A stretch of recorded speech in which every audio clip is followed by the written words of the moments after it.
Suzhou, Jiangsu Province. Winter 1989, the coal dust didn't just settle in Suzhou. It lived there. It breathed in the curtains, gritty and gray, coating the steamed buns cooling on the wire rack, fingerprinting the surface of the tea water before it could boil. It was the taste of the city, carbon and iron, the metallurgic tang of the No. 2 steel plant exhaling over the apartment blocks like a permanent, low-hanging bruise. Wendi was 10 years old, small for her age, with wrists that looked fragile as bird bones against the thick cuffs of her padded cotton jacket. She knelt on the frozen concrete of the communal courtyard, the cold seeping through her trousers, indifferent to the bite. Her eyes, dark and startlingly clear, were fixed on the red characters chalked across the front door of Building 4, Unit 302. Bourgeois liberalization element. Enemy of the people. The chalk was fresh, vivid against the peeling green paint. Someone had drawn a fang over her father's name. JJ. Come inside. The buns will stick, her mother's voice. Wang Wei. It came from behind the heavy cotton curtain, muffled, lacking its usual melodic lilt. It sounded like a woman, trying to breathe through a straw. Wang Ji didn't move. She reached out, her gloved fingertip tracing the jagged line of the fang. The chalk crumbled, powdering her wool mitten. Powder. Everything turns to powder eventually. Father said paper deeds burn, she whispered to the courtyard, to the cypress trees shivering in the wind, to the distant, rhythmic thrum-thrum-thrum of the rolling mills. He said the party giveth, and the party taketh away. He said the only deed that matters is the one written in power. The memory was a loop she ran deliberately, a calibration exercise. 3 months ago, Deng Hong had been a senior engineer, a man who calculated the tensile stress of bridge cables so the trains wouldn't fall into the Yangtze. Now he was a historical counter-revolutionary who had once shaken hands with a visiting American professor in 1986. That handshake, a gesture of politeness, of science, had been photographed. The negative was the only deed that mattered now. The apartment had been reallocated to a family from the countryside, grateful for the space, terrified of the taint.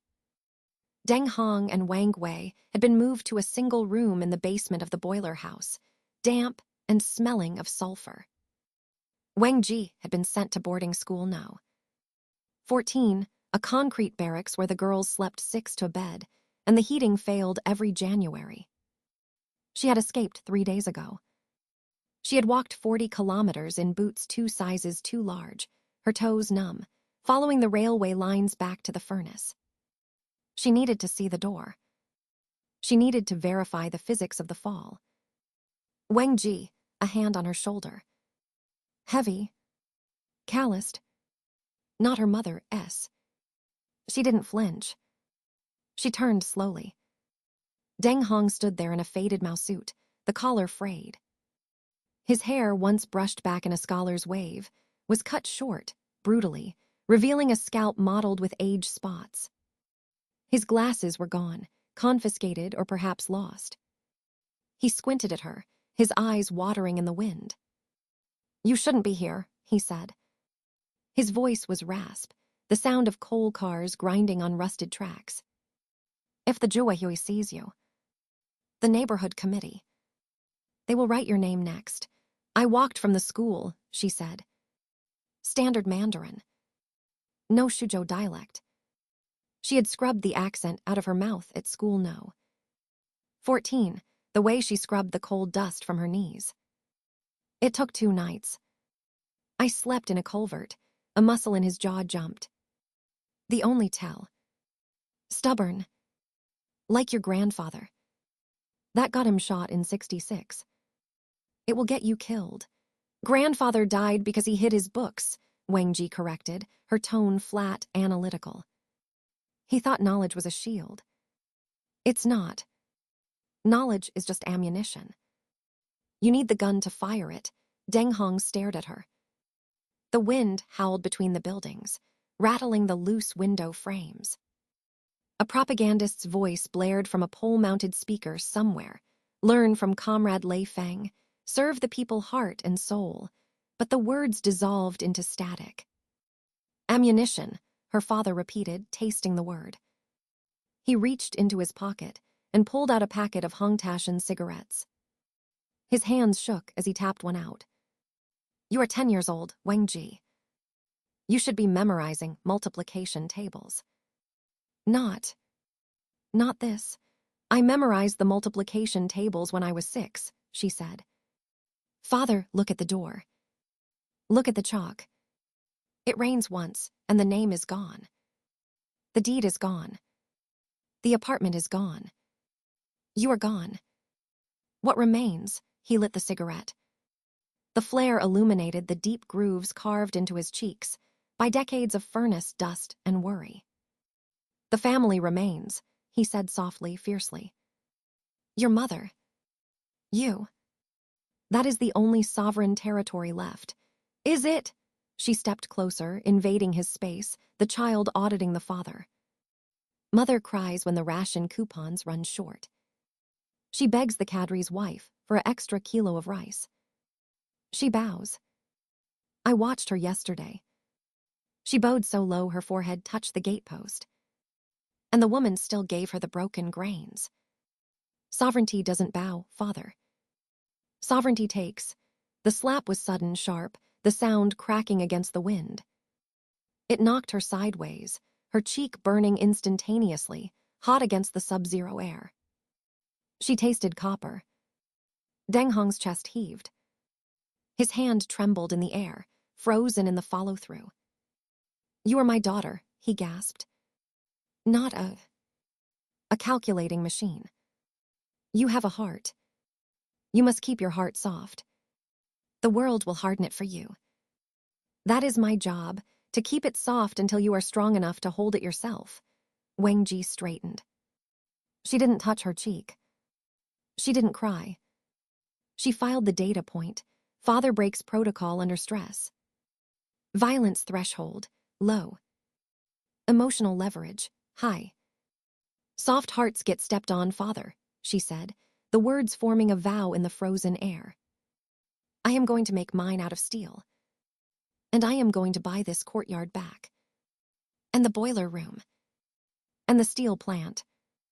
I am going to own the air you breathe so no one can ever choke you again. She turned and walked toward the railway tracks, her spine rigid, the oversized boots crunching on the cinders. She didn't look back. She never looked back. The past was just a ledger of losses. The future was the only asset class worth acquiring. Palo Alto, California, autumn 1997, the air at Stanford smelled of money and cut grass. It was a scent Wendi. She had shed Wendi at customs in San Francisco, declaring it too difficult for Americans. A lie she told with a smile that didn't reach her eyes, found infinitely more palatable than coal dust. It smelled of optionality. She sat in the night management center, in a study Carol reserved for second-year MBAs, a Bloomberg terminal humming beside her like a prayer wheel. The screen glowed with the ticker for News Corporation, NWS. 14. Up an ace. She wasn't reading the financials. She had memorized the capitalization table, the cross-holdings, the labyrinthine family trust structure in Adelaide, the debt maturity wall coming due in 2001. She knew the architecture of Rupert Murdoch's empire better than the analysts at Goldman Sachs. She knew the stress fractures, the Chinese regulatory wall blocking Star TV, the bleeding cash in the Asian financial crisis, the heir apparent Lachlan fleeing to Australia, the brittle truce with the banks. She knew the man. 67 years old. Australian passport, American ambition, global reach. A predator who ate newspapers for breakfast and spat out prime ministers.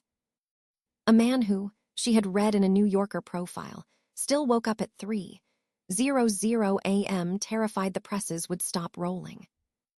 He is the gun, she thought, her fingers flying over the keyboard of her ThinkPad. I just need to be the ammunition. Wendi.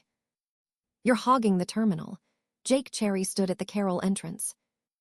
He was 6'2", broad-shouldered, wearing a Patagonia fleece and wire-rimmed glasses that slid down a nose pink from the California sun.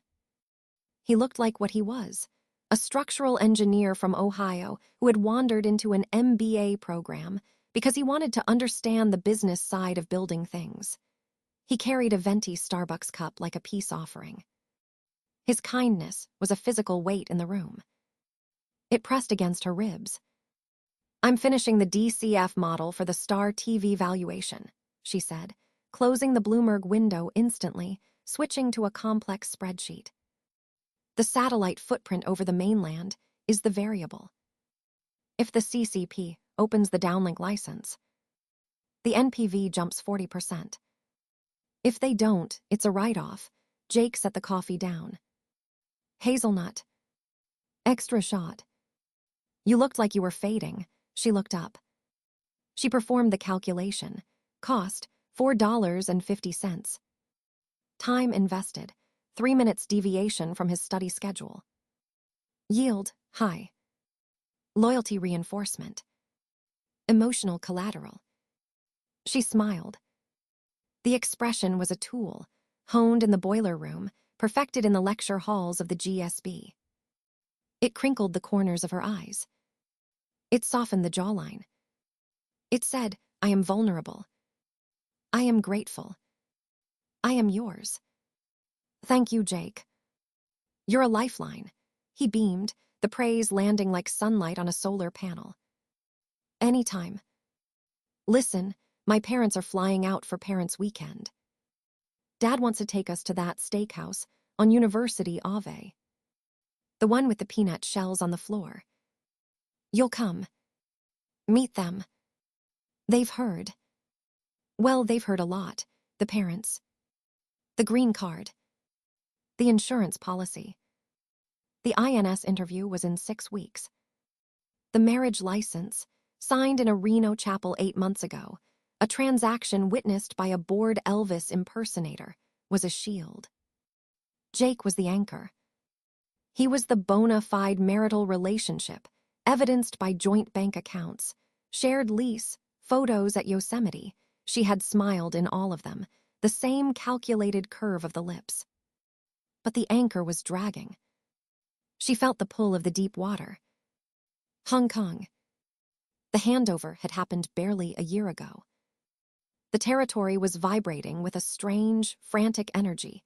Capital fleeing, tycoons hedging, the PLA barracks gleaming white on Stonecutter's Island. Star TV was there. He was there. I can't, she said, the apology genuine in tone, synthetic in origin. I have a call. A networking thing. With an alum in Hong Kong. Time difference is brutal. Jake's face fell just a fraction. The peanut shells on the floor. The father's firm handshake. The mother's pot roast. The normal life. The life she was performing. Right. Right. Of course. The alum, he adjusted his glasses. You're relentless, Wendi. It's terrifying. It's sexy, sexy. Good. Keep the libido engaged. Keep the protector instinct engaged. I'm not relentless, Jake, she said, standing up, gathering her bag. She moved close to him, invading his personal space the way she had invaded her father's in the courtyard. She smelled his shampoo, cedar clean. I'm just aware of the temperature. Water boils at 100 Celsius. If you want steam, you don't negotiate with the stove. You turn up the heat. She kissed his cheek. Dry. Brief. A stamp on a contract. Go see your parents. Eat the steak. Tell your father I said his bridge calculations in the Journal of Structural Engineering were elegant. I read them last night. She walked out before he could ask how she knew his father was a professor of civil engineering at Ohio State. She didn't need him knowing she had memorized his family tree, his financials, his credit score 720. His psychological profile: high agreeableness, high conscientiousness, low openness. Perfect. The California sun hit her face as she exited the building. Golden. Warm. Meaningless. She pulled out her Nokia 6110. The green screen glowed. She had the number memorized. She had memorized the switchboard codes. The executive assistant's lunch break, 1:15 p.m. HKT. The direct line to the chairman's office on the 42nd floor of the Star TV building in Tai Po. She dialed. The satellite delay was a heartbeat. Pulse. Pulse. Star TV, chairman's office. How may I direct your call? The voice was crisp, British-educated Hong Kong English. A gatekeeper. This is Wendi Deng. Stanford Graduate School of Business. I have a strategic analysis regarding the mainland downlink licensing risk and the TICOM 3 transponder allocation. I need 5 minutes with Mr. Murdoch. I speak Mandarin, Cantonese, and bandwidth. Tell him the girl who fixed the ASEANet uplink in the typhoon is calling. She didn't wait for the pause. She didn't plead. She stated the value proposition. One moment, Miss Deng. The hold music was a tinny version of My Heart Will Go On, Celine Dion. Titanic. The ship sinks, the girl survives on the door. A metaphor for the era. Wendi stood on the palm-lined plaza, students on bicycles whizzing past, laughing, throwing frisbees, debating IPO valuations for companies that didn't exist yet. They were children playing in a sandbox. She was the tide. Ms. Deng. Mr. Murdoch is unusually available. He's in his car, en route to the peak. He has 15 minutes before his meeting with the governor. Can you hold for a patch? 15 minutes. 900 seconds. Patch me through, she said. And tell the driver to take the longer route up Mount Austin. The view is better. He'll need the perspective. She pressed the phone to her ear, the plastic warm against her cheek. The connection clicked, the static clearing into a line of pure, transoceanic potential. Murdoch, a voice rasped. Gravel and honey. Exhaustion and empire. This better be good, love. I'm watching the sunset over the harbor, and the bloody Chinese are making noises about my landing rights again. Wendi closed her eyes. She saw the courtyard in Suzhou. She saw the Chok Fang. She saw her father's trembling hand. She opened her eyes. The Stanford campanile chimed the hour. Mr. Murdoch, she said, her voice stripped of accent, flat, professional, steel. It's not about landing rights. It's about the TICOM 3 footprint. You're bleeding $2 million a month on a satellite that can't see Guangdong. I have a regulatory map. I have the contacts in SARFT. And I work for a fraction of what your London consultants charge. Do you want the map, or do you want the sunset? A pause. A breath sucked in over the wire. The sound of a mind, old, vast, ruthless, pivoting. Talk fast, Rupert Murdoch said. The car stops in 14 minutes. Excellent, Wendi whispered into the Pacific wind. Then let's begin. She walked toward the dormitories, toward Jake, toward the steakhouse and the peanut shells and the life she had built as a fortress. But her shadow, long and sharp in the late afternoon sun, stretched all the way across the ocean, touching the neon shore of Victoria Harbor. The game had begun. Chapter 2. The typhoon, the humidity in Hong Kong didn't just sit on the skin.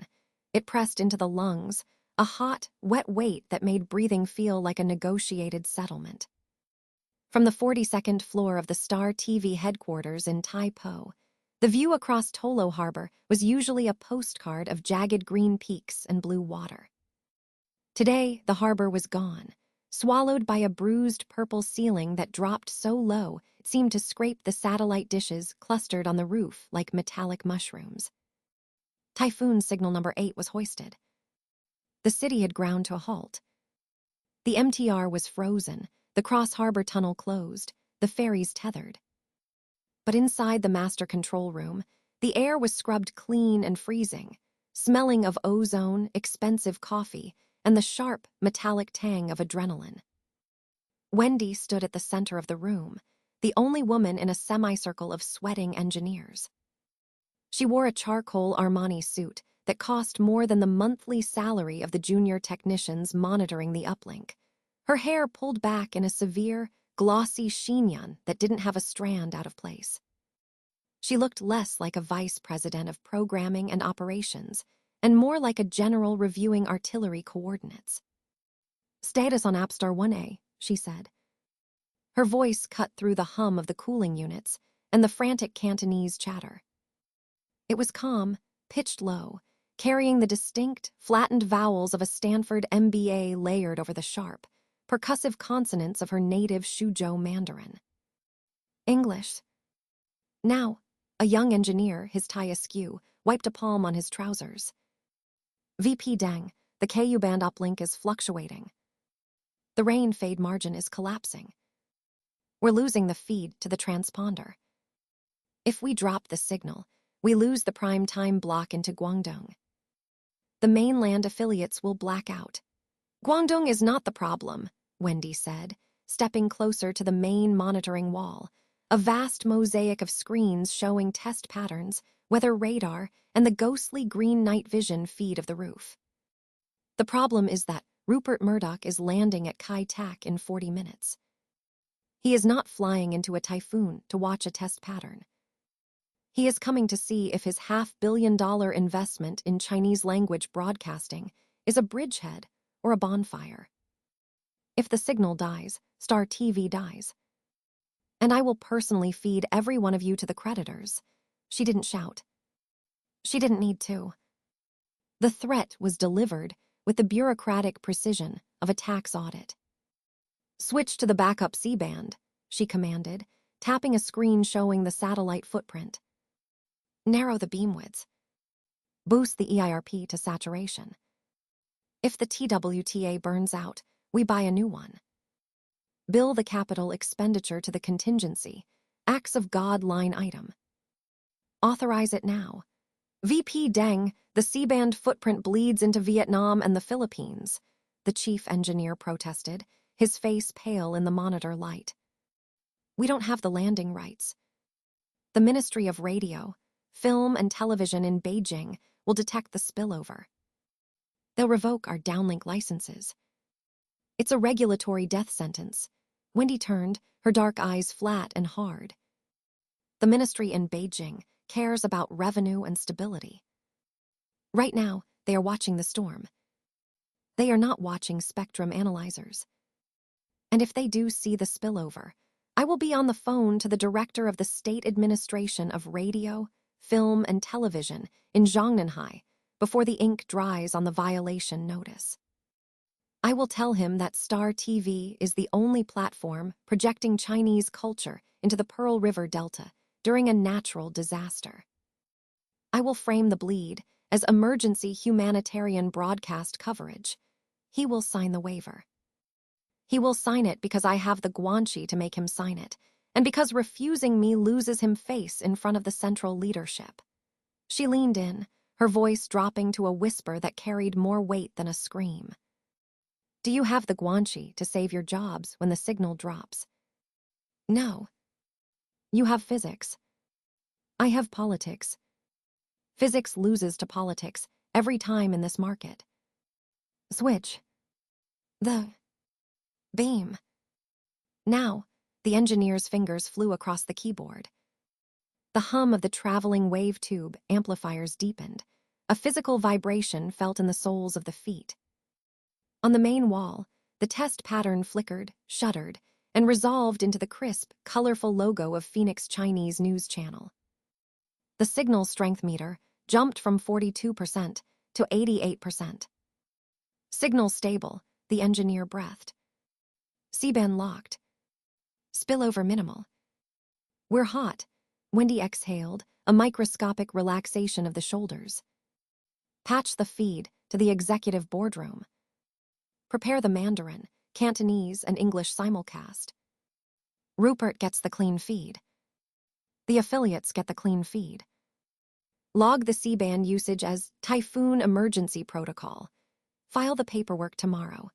She pulled a handkerchief, silk, monogrammed, from her sleeve and dabbed a bead of sweat from the engineer's temple, a gesture so startlingly maternal in its tenderness that the room went utterly silent.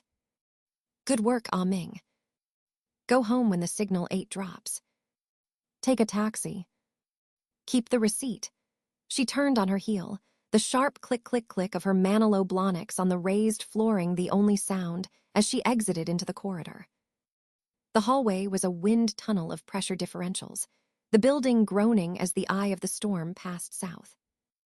She walked fast, the click of her heels a metronome for her racing mind. She passed the glass-walled offices of the expat management, Australians, Brits, Americans, all empty, their occupants long since fled to the Peninsula Hotel or the safety of mid-levels apartments. They treated Hong Kong as a posting. Wendi treated it as a fortress. She entered the executive boardroom. It was a cavern of teak and smoked glass, dominated by a table that could seat 30. She didn't sit.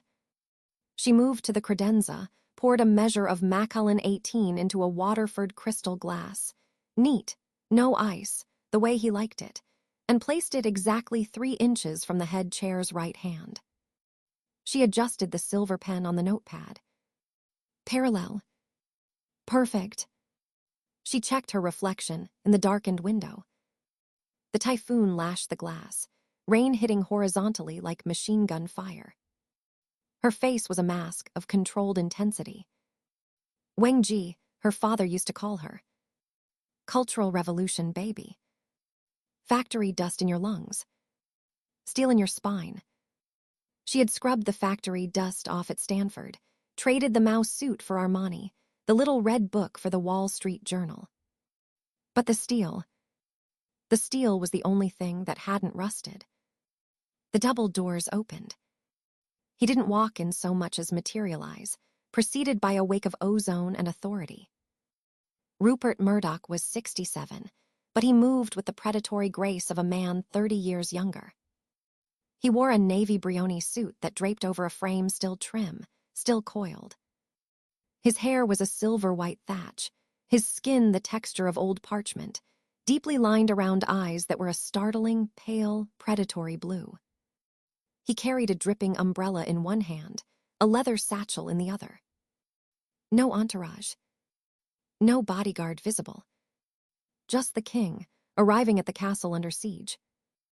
Wendi, he said.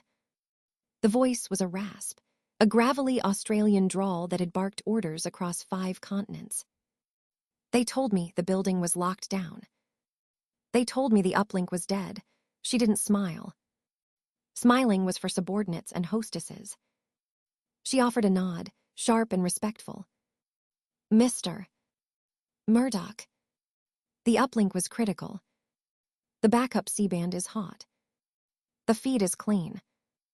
We are broadcasting into Guangdong, Fujian, and Hainan as we speak.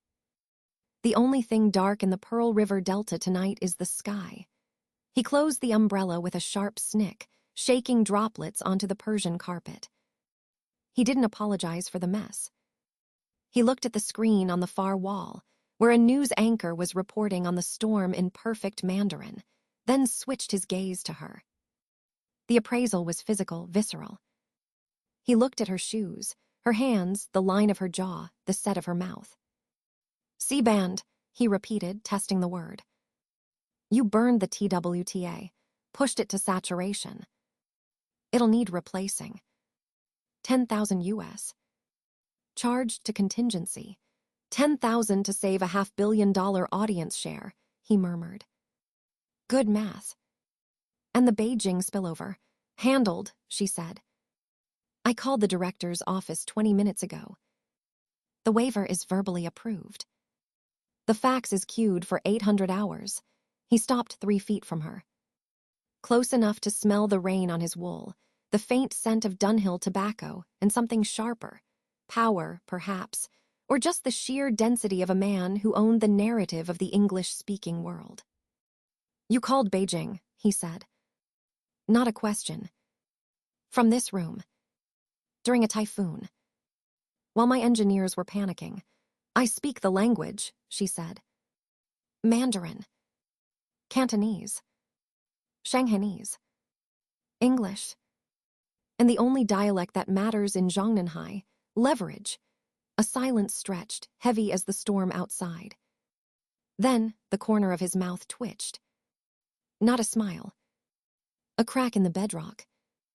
"Whiskey," he said. "You poured. Macallan 18. Neat. 3 inches right." He picked up the glass, swirled the amber liquid, watched the legs run slow and thick. "You know how I drink. You know how I think. You know the regulatory map of a country that doesn't want me in it better than my own lawyers." He took a sip, closing his eyes momentarily. "Anna Torv would have offered me tea. And a sympathy vote for the weather." Wendi felt a flash of something hot and dangerous. Triumph, yes, but something else. A recognition. "He sees me. Not the secretary. Not the wife. The architect. Anna Torv ran a household, Mr. Murdoch," she said, her voice devoid of malice, merely stating a strategic fact. "I run a satellite footprint. Different job descriptions." He opened his eyes. The blue was cold, calculating. "Indeed. And what is your job description tonight, Wendi?" "Vice President of Operations." "Or something else." She stepped closer, invading his space, forcing him to look down at her. "Tonight, I am the only person in this building who knows where the bodies are buried in the Chinese regulatory landscape, and the only one with the shovel to dig them up. Tomorrow. We'll see." He laughed then, a low, barking sound that startled the silence. "We'll see, I like that. Dinner." The chef at the peninsula sent up roast goose and typhoon shelter crab. "It's in the private dining room. Unless you have a husband waiting." The question was a stiletto. A probe. Wendy's face didn't flicker. She reached into her blazer pocket, retrieved a slim FedEx envelope, thick, heavy, watermarked, and held it out between 2 fingers. "The husband signed the decree absolute this morning. Palo Alto. Served by courier at 600 PSD. He wept, I'm told. The courier said the coffee went cold." She placed the envelope on the teak table next to the whiskey. A final period at the end of a very long sentence. "Jake Cheria's history, Mr. Murdoch," she said, her voice utterly devoid of sentiment. "The green card is secured. The marriage is dissolved.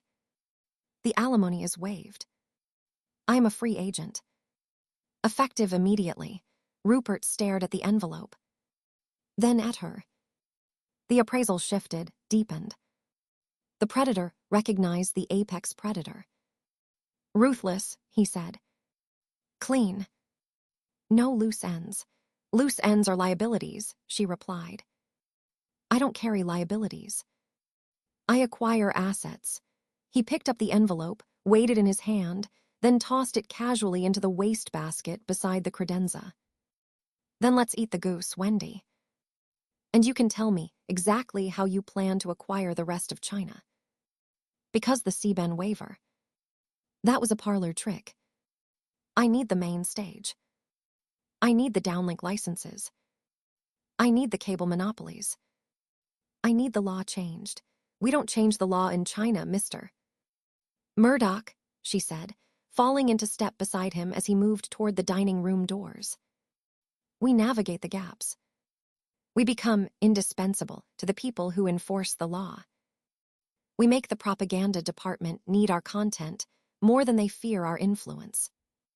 We become the pipe they cannot afford to cut, and if they cut it anyway," she smiled then. "A real one. Sharp, brief, revealing perfect white teeth. Then we build a pipe they don't control. Digital. Broadband. Encrypted. The future isn't broadcast, Rupert. It's narrowcast. It's interactive. It's data.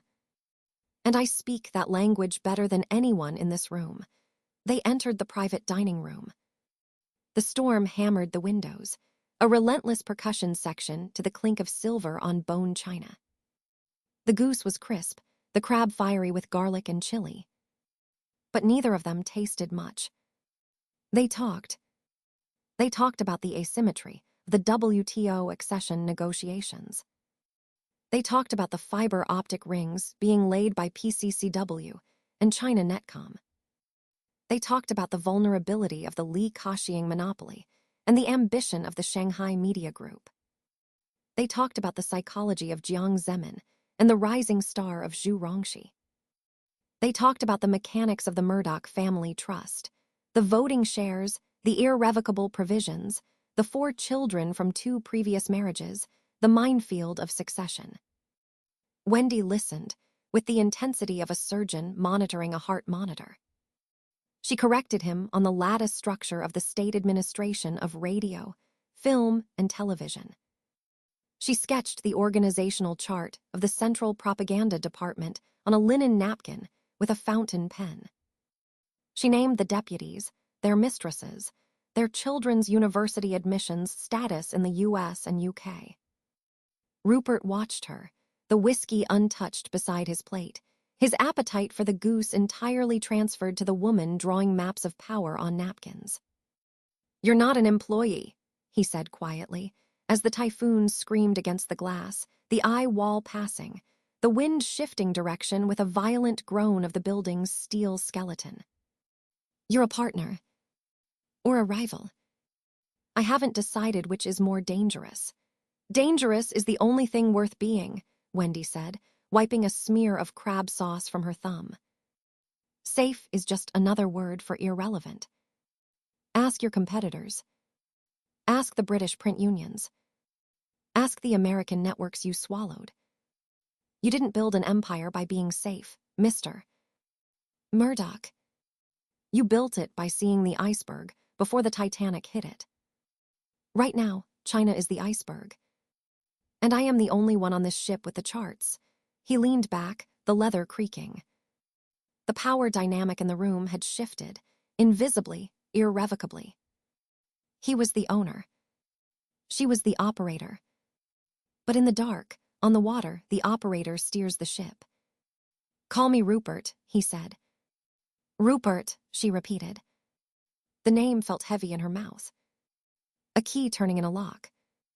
"Then you may call me Wendi. Not VP Deng. Not Wangji. Wendi, Wendi," he murmured. "It suits you. The new name. The new life. The Stanford girl. The American wife. The Hong Kong executive. How many layers are there? Enough to stop a bullet," she said. "Or to build a wall. Depends on which side of it you're standing." He raised his glass finally. "To the typhoon. And the clear sky after." "To the clear sky," she echoed, clinking her glass against his. The sound was crystalline, sharp, cutting through the storm. Later, much later, when the signal 8 was lowered to a 3, and the city exhaled a wet, steaming breath, she stood on the balcony of the presidential suite at the peninsula.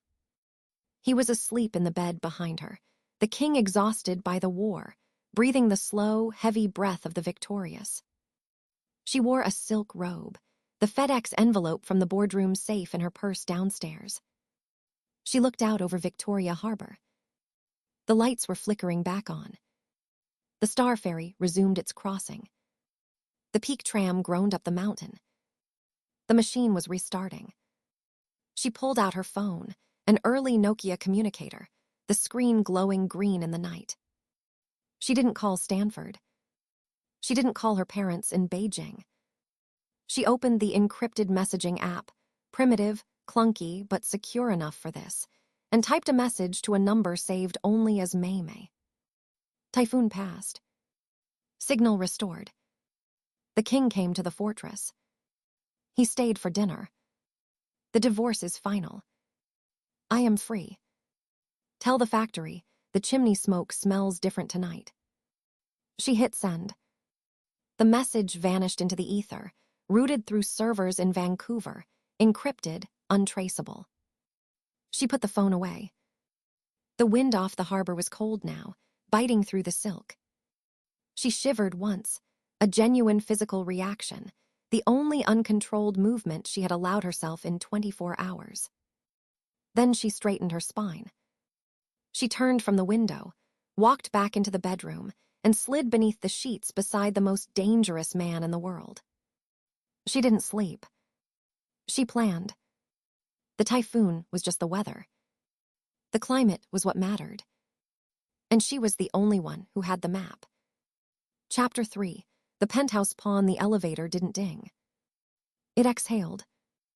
A soft, pneumatic sigh, the sound of a vacuum sealing, and the doors parted not onto a lobby, but directly into the belly of the beast. The 48th floor of 1211 Avenue of the Americas. There was no receptionist. There was only a corridor of Calicut gold marble, veined with gray lightning, stretching toward a wall of floor-to-ceiling glass that framed the Hudson River like a captured prize. The light here was different from Hong Kong, paler, thinner, scrubbed clean by the winter wind off the water. It didn't caress the skin, it dissected it. Wendi stood inside the threshold, her hand still on the brushed steel of the elevator frame. She wore a Chanel suit the color of dried plum, sharp shoulders, hem grazing the knee, a single strand of South Sea pearls warming against her throat. Her hair was a glossy helmet, cut in a severe bob that cost more than her father's annual pension in Suzhou. She smelled of Shalimar and expensive paper. Home, she thought, the word tasting of iron and possibility. This is the center of the nervous system. Mrs. Murdoch. Mr. Murdoch is in the study. He asked that you make yourself comfortable. The voice came from nowhere and everywhere, a disembodied British accent piped through invisible speakers. An AI butler before AI had a name. Wendi didn't jump. She had negotiated satellite downlinks with the Chinese Ministry of Radio, Film, and Television, while a typhoon tore the roof off a transmitter station in Guangzhou. She did not jump for disembodied voices. "Thank you, Margaret," Wendi said, testing the name. The housekeeper's real name was Margaret O'Shea, 63 years old, 28 years of service, a son in the NYPD, a daughter who married a plumber in Queens. Wendi had memorized the personnel files on the helicopter ride from Teterboro. Know the terrain before you pitch the tent. She walked the marble runway. Her heels made no sound. The carpet in the executive offices was deep enough to bury secrets in, but out here, on the spine of the floor, the stone was bare. Power walks on hard surfaces. The office, the fortress, as the Wall Street Journal called it, was a masterpiece of masculine anonymity. Dark walnut paneling.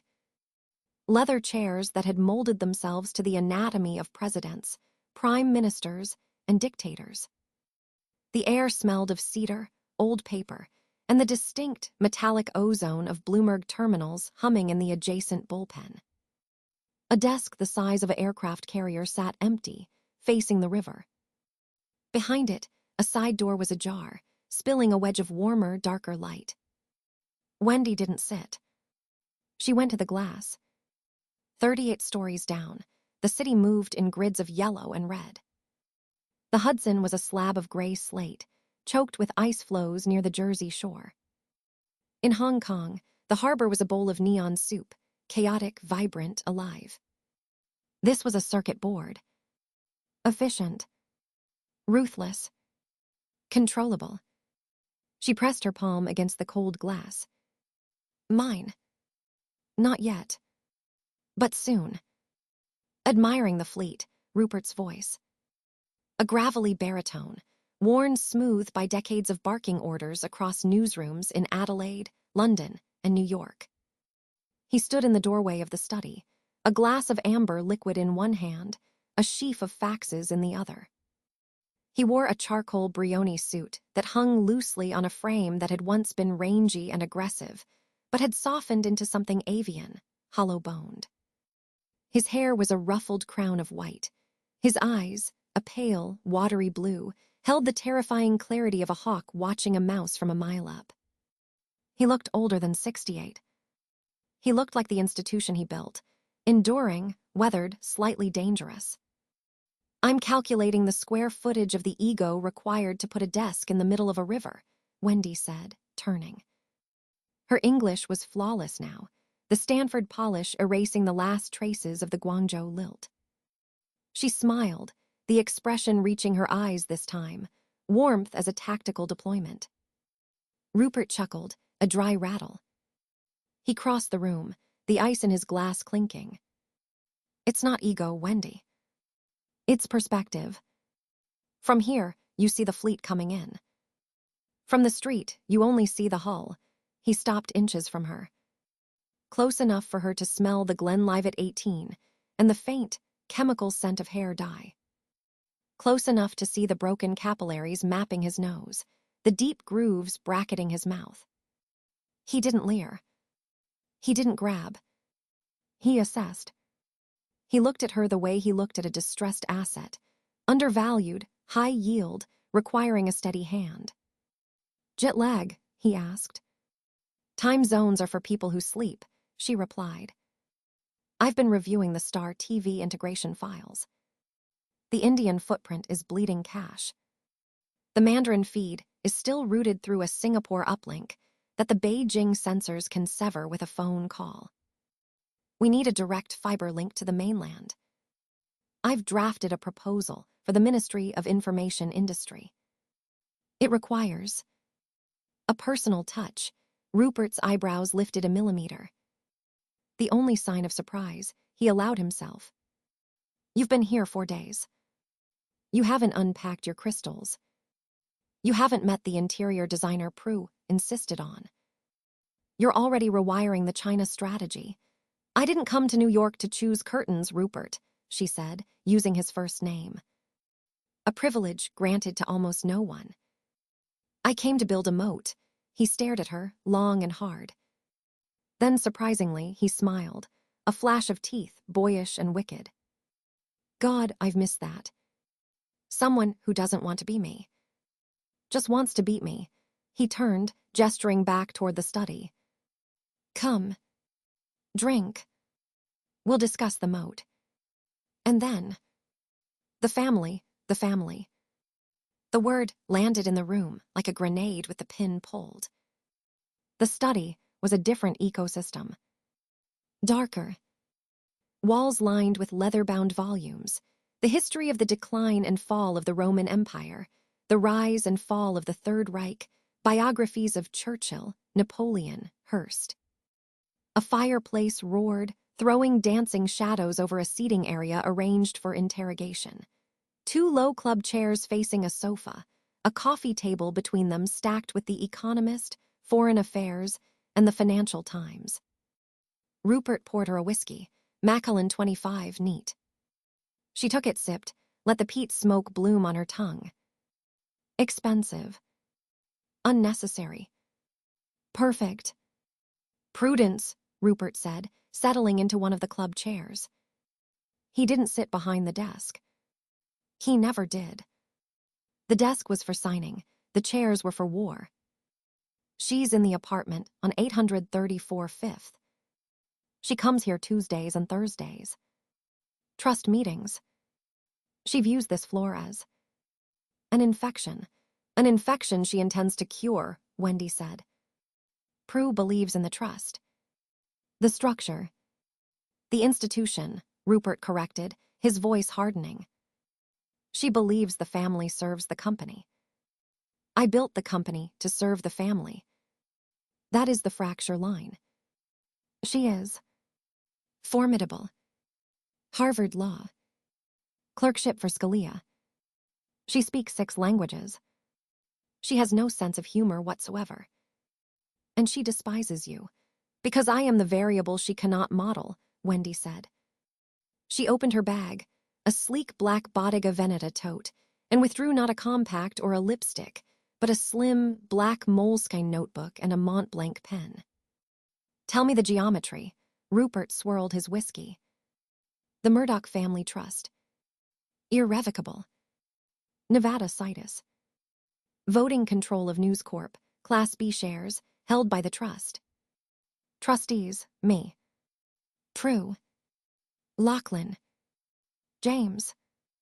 Elizabeth, he paused, a flicker of pain. Elizabeth resigned her trusteeship years ago. Sold her shares. Smartest move any of them made. She's out. Clean. 4 trustees, Wendi noted, writing. R. Murdoch. P. Murdoch. L.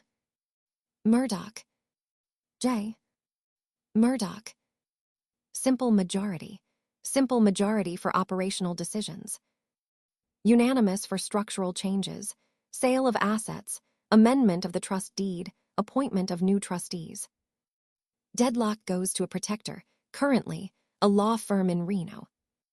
Useless, he leaned forward. Lachlan. Eldest son. The heir apparent who abdicated. Fled to Australia. Runs a newspaper in Sydney. Surfs. Drinks. Charming. Lazy. Terrified of me. Terrified of Prue. He wants to be loved. He thinks that makes him weak. It makes him dangerous. Lachlan. Weakness, need for approval. Lever, father's shadow. Scratch, scratch. James, Rupert continued. The intellectual. Columbia. Stanford. He reads The New Yorker and thinks the son is a moral stain on the family name. He wants to digitize the empire. He wants to be Steve Jobs. He thinks I'm a dinosaur. He's right about the dinosaur part. Wrong about the meteor, James. Weakness, ideology. Lever, modernization. Scratch, scratch. And the sisters, Wendi asked. Elizabeth is gone. What of the others? Anne. My daughter from the first marriage. Anna Torv. She lives in New York. Quiet. Rich. Invisible. She holds a significant block of non-voting shares. She's the sleeper. Don't wake her unless you have to, Anne. Weakness, invisibility. Lever, unknown. Scratch. Rupert finished his drink. He set the glass down with a sharp clack. And then there is the wife. Anna. My wife. 32 years. She knows where every body is buried because she helped me dig the graves. She is the only person on earth who can fire me. And she is tired. She wants to go home to Scotland. She wants the yacht. She wants the dogs. She does not want a third act. Wendi capped her pen. The schematic was forming in her mind, a 3-dimensional chess board. The trust is the crown. The trustees are the gatekeepers. The shares are the ammunition. Rupert is the king, dying but not dead. Prue is the queen, cold, protecting the bloodline. Lachlan is the knight, errant, circling. James is the bishop, diagonal, intellectual, threatening the king's flank. What is my square? She asked softly. Rupert looked at her. The hawk gaze softened, just a fraction. You don't have a square, Wendi. You're not on the board. You're the player holding the pieces. Until the prenup, she said. Then I'm a piece that can be sacrificed. We'll get to the prenup, he said. Right now, you need to survive Tuesday. Tuesday arrived with a sleet storm that turned the Avenue of the Americas into a river of black slush. Prudence MacLeod, née Murdoch, arrived at 8:55 a.m. She didn't sweep in, she deployed. She wore a navy Armani pantsuit, crisp as a banknote, a white Hermes scarf knotted with surgical precision at her throat. Her blonde hair was pulled back in a severe chignon. No pearls. No scent. She carried a slim leather portfolio. She looked like a prosecutor entering a courtroom where the verdict was already written. She was 37, 5 years older than Wendi. But she carried the weight of generations. Margaret, the real Margaret, not the AI, announced her. Ms. MacLeod for the trust meeting, sir. Rupert was at his desk, signing correspondence. Wendi sat in the visitor's chair to his left, a legal pad on her knees, fountain pen poised. She had chosen a cream-colored cashmere sweater and tailored trousers. Soft armor. The scholar. The technician. Prue entered. Her eyes, blue cold, the same shade as her father's but stripped of warmth, scanned the room. They landed on the desk. Then the fireplace. Then Wendi. They did not linger on Rupert. Father, Prue said. Her voice was a cello note. Low, resonant, devoid of affection. William, Prudence, Rupert said. He didn't stand. Wendi is sitting in. She has insights on the Asian asset valuation. Prue's gaze sharpened on Wendi. Ms. Deng. I understand you were vice director of programming at Star TV. A staff position. An operational role. Since when do operational staff attend trust governance meetings? The air pressure dropped. The Bloomberg terminals seemed to hum louder. Since I authored the China market entry strategy that secured the CCTV carriage agreement, Wendi said, her voice calm, uninflected. And the phony XTV restructuring that saved us $400 million in license fees. Mr. Murdoch, Rupert, felt the trustees should understand the asset value before voting on the capital allocation for the Beijing Bureau. She didn't say father. She didn't say Rupert. She said Mr. Murdoch, then corrected to Rupert. A subtle claim of intimacy, wrapped in professional courtesy. Prue's lips thinned. A micro-expression of disdain. The Beijing Bureau is a vanity project. The party will never allow a foreign entity editorial control. It's a money pit. The trust voted it down last quarter. The trust voted down your proposal, Wendi countered, flipping her legal pad open. Which relied on a joint venture with a Shanghai state-owned enterprise that was subsequently sanctioned by the U.S. Treasury. My proposal uses a Cayman VI structure, variable interest entity, mirroring the Alibaba model. It isolates regulatory risk. It preserves editorial firewall. And it unlocks the advertising revenue from the 2008 Olympics bid. She slid a single sheet of paper across the desk. A term sheet. Dense, technical, brutal in its clarity. Prue didn't touch it. She looked at Rupert. This is highly irregular. Bringing a girlfriend into the fiduciary circle. She is the vice chairman of Star TV, Rupert said. The silence stretched. And she is the only person in this building who understands the VI structure. Unless you do, Prudence, Prue's jaw tightened. She picked up the paper. Her eyes scanned the clauses. VI structure. Cayman SPV. Contractual control. Equity pledge. Option agreement. Her fingers, manicured to a perfect oval, traced the indemnity clause. It's aggressive, she said finally. The IRS will challenge the tax residency. The CSRC will view it as circumvention of foreign ownership caps. The IRS challenges everything, Wendi said. We have KPMG and Skadden Arps on retainer. The CSRC wants the Olympics coverage. They want the soft power projection. They will tolerate the structure because it gives them a kill switch, the golden share.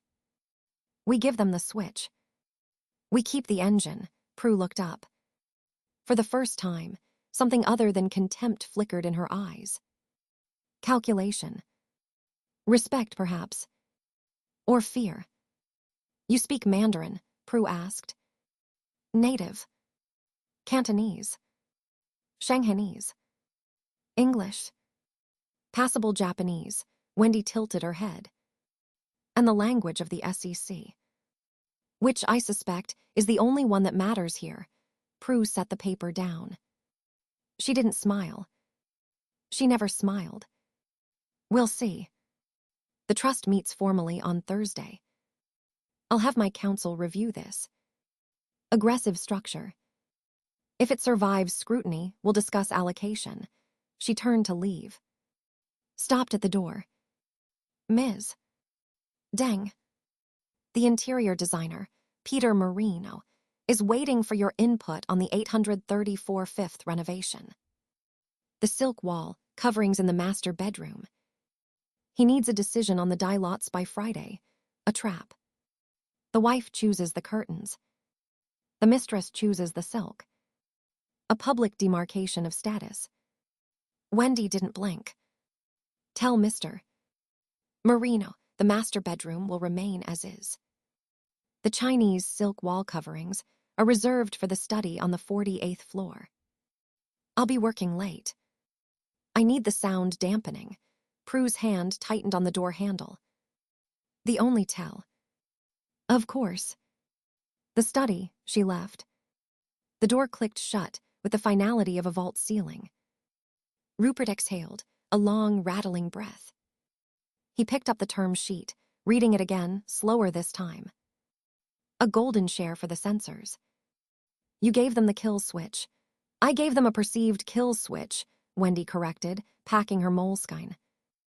The VI contracts are drafted under Hong Kong law. Arbitration in Singapore. If they pull the switch, the equity pledges trigger. We own the assets. They get an empty shell. It's mutually assured destruction. The only dialect the ministry understands. Rupert looked at her over the paper. The boyish grin returned, wider this time. Jesus, Wendi. You don't build moats. You mine the drawbridge. I build moats and mine the drawbridge, she said, standing. That way, whoever wins the siege inherits a swamp. That night, the penthouse on 834 Fifth Avenue felt less like a home and more like a museum curated by a hostile curator. The apartment occupied the top 3 floors of a limestone landmark on Museum Mile. 30 rooms. Views of Central Park that cost more than the GDP of a small island nation. But the air was stagnant, scrubbed of life by decades of Anna Murdoch's impeccable, joyless taste. English chintz. William Kent settees. Portraits of ancestors with mutton chops and dead eyes. The smell of beeswax and old money and quiet resentment. Wendi sat in the morning room, a misnomer for a space that never saw the sun, on a sofa upholstered in a floral pattern that induced nausea. She held a glass of Bordeaux. Chateau Margaux 1982. Rupert had poured it himself, downstairs in the wine cellar, a subterranean cathedral of dust and glass. Drink, he had said, handing her the glass. Don't swirl. Don't sniff. Just drink. Taste the dirt. The rain. The year. The 82 was a hot summer. The grapes stressed. Stressed vines make the best wine. Remember that, she sipped. Power. Tannin. A finish that lingered like a threat. Stressed vines make the best wine. Rupert sat opposite her in a leather wingback, his shoes off, socks gray, legs tucked under him. He looked small. Frail. A giant folded into himself. He held a glass of the same wine, cradling it like a relic. They hate me, he said quietly. True. Lachlan. James. Even Anna, in her way. They hate that I won't die. They hate that I still want. They're waiting for the will reading. They're measuring the drapes for the funeral. Wendi set her glass down on the Georgian side table. They don't hate you. They fear you. Because you're the only one who knows the combination to the safe. And you keep changing the numbers. I change the numbers because the lock is broken, he said. The trust. It's a suicide pact. 4 trustees. 4 votes. Prue and Lachlan vote as a block, preservation. James votes disruption. I vote survival. Deadlock. Paralysis. The company rots while the family postures. Then break the trust, Wendi said. It's irrevocable. Nevada law.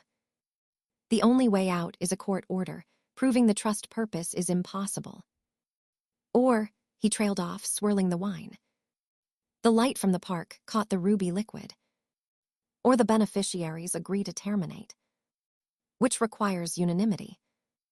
Which will never happen, unless the beneficiaries change, Wendi said. Rupert's eyes snapped to hers. Sharp. Alive. What do you mean? I mean, she said, leaning forward, the cashmere molding to her, you structure the next generation. The irreversible generation. You have grandchildren. Lachlan has 3. James has 2. Prue has 3. Anna has 2. 8 votes. 8 future trustees. But they are minors. Their votes are controlled by their parents. The deadlock hardens. She reached into her bag, pulled out the moleskine. Flipped to a fresh page. Drew a diagram. Trust corpus voting shares, trustees, 4 beneficiaries, 8 minors. Guardians, parents. But, she continued, tapping the pen on the paper, the trust deed allows for advancement of beneficiaries. Section 4.2. Discretionary distributions for health, education, maintenance, and support. Broad language. Rupert, you control the distributions now. But when you step down, or when the protectors force a review, the trustees vote on distributions. So, Wendi said, drawing a line. You create a parallel structure. A dynasty trust. Nevada. South Dakota. Alaska. Perpetual duration. No state income tax. You fund it with non-voting Class A shares. Liquidity, no control. You name the grandchildren as beneficiaries. Direct beneficiaries. No parental guardianship clause. You appoint a protector. Me, Rupert froze. The wine stopped mid-swirl. I don't vote the Class B shares. I don't sit on the board. I just distribute the cash. For education. For health. For maintenance and support, which, drafted correctly, includes entrepreneurial ventures, philanthropic initiatives, global citizenship development. I become the banker for the next generation. Prue's kids. Lachlan's kids. James's kids. They come to me for their Stanford tuition. Their seed funding. Their first apartment in London. She looked up. You break the parental stranglehold without breaking the trust. You make the grandchildren my allies. And when they turn 30, when the trust terminates or converts, they own the shares. Free and clear. They vote their interest. Not their father's. Not their aunt's. Theirs, Rupert stared at the diagram. The silence stretched, filled only by the distant wail of a siren on Fifth Avenue. It's brilliant, he whispered. It's treason. And it's brilliant. You decontrol the purse strings of the heirs. You'd be the only one who knows what they need, what they want, what they fear. I would know, Wendi agreed. And they would know me. Not as the wife. Not as the Asian executive. As the source. The sovereign of the purse. And the prenup, Rupert asked, his voice suddenly hoarse. Where does the wife sit in this dynasty trust? Wendi closed the notebook. The snap of the elastic band was loud. The wife gets nothing she doesn't build herself. The wife gets the standard marital deduction trust. The QTIP. The lifestyle maintenance. The wife gets security, and the woman, he asked. Wendi. The girl from Shuzhou. What does she get? She looked at him. At the Hawk. At the old lion.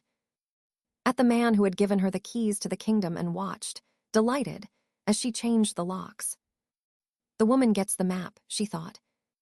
The woman gets the list. The woman gets the only thing that matters in a world of men who think they own the future. The woman, Wendi said aloud, her voice dropping, intimate, dangerous, gets the exit strategy. Fully funded. Fully legal. Untraceable. Ready to execute the day the king dies.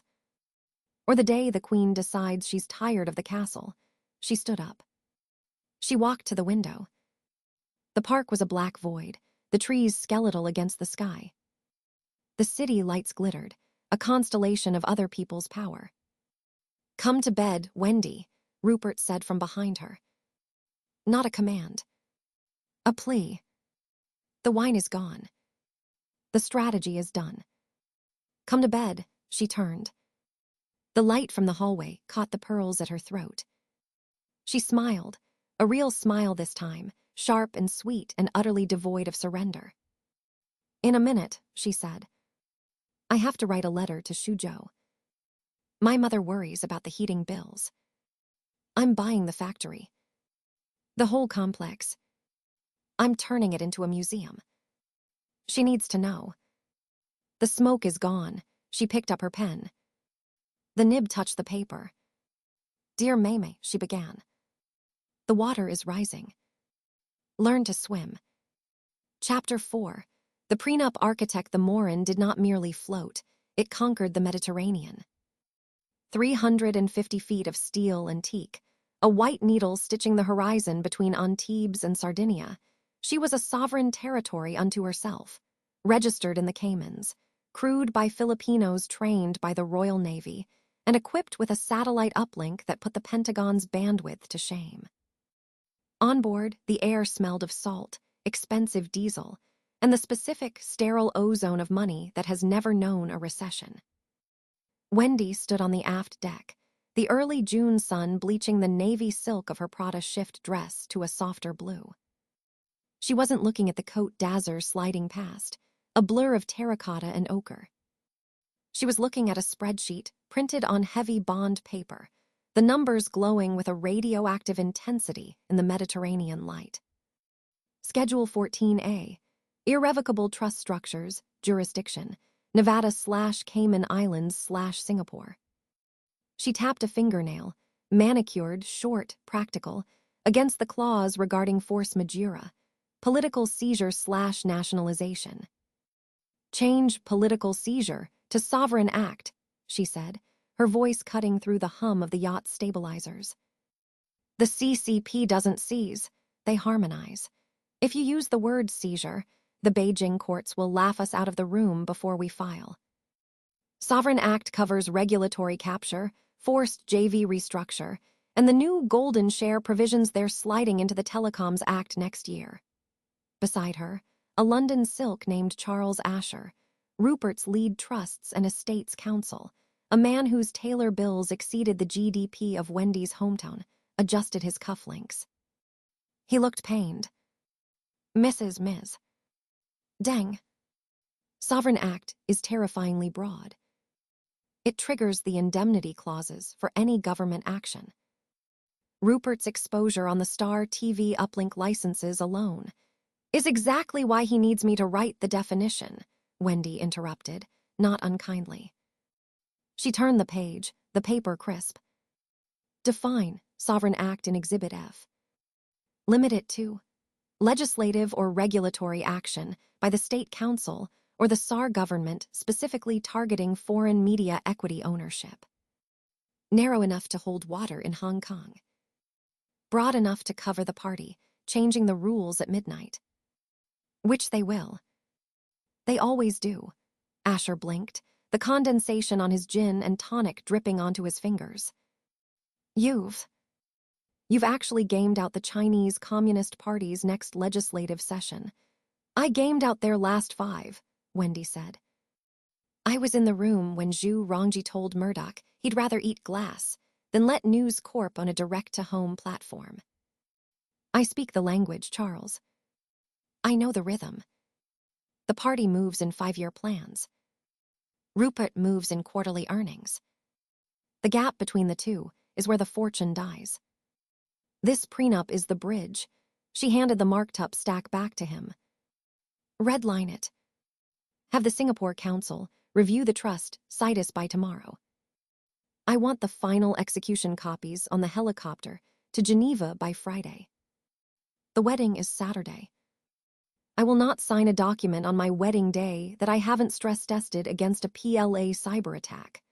Asher took the papers, his expression shifting from professional skepticism to something closer to awe. Right. Geneva. Friday. I'll have the jet ready. Good man. Wendi didn't watch him go. She turned to the railing, gripping the warm teak. Behind her, the salon doors slid open. The air conditioning exhaled a cloud of cool, scented air, sandalwood and leather. Ruthless, a voice said. Deep, rasping, amused. He looked like he needed a defibrillator. Wendi didn't turn immediately. She let the silence stretch, a tactic she had learned in the Stanford negotiation seminars and perfected in the Star TV boardroom.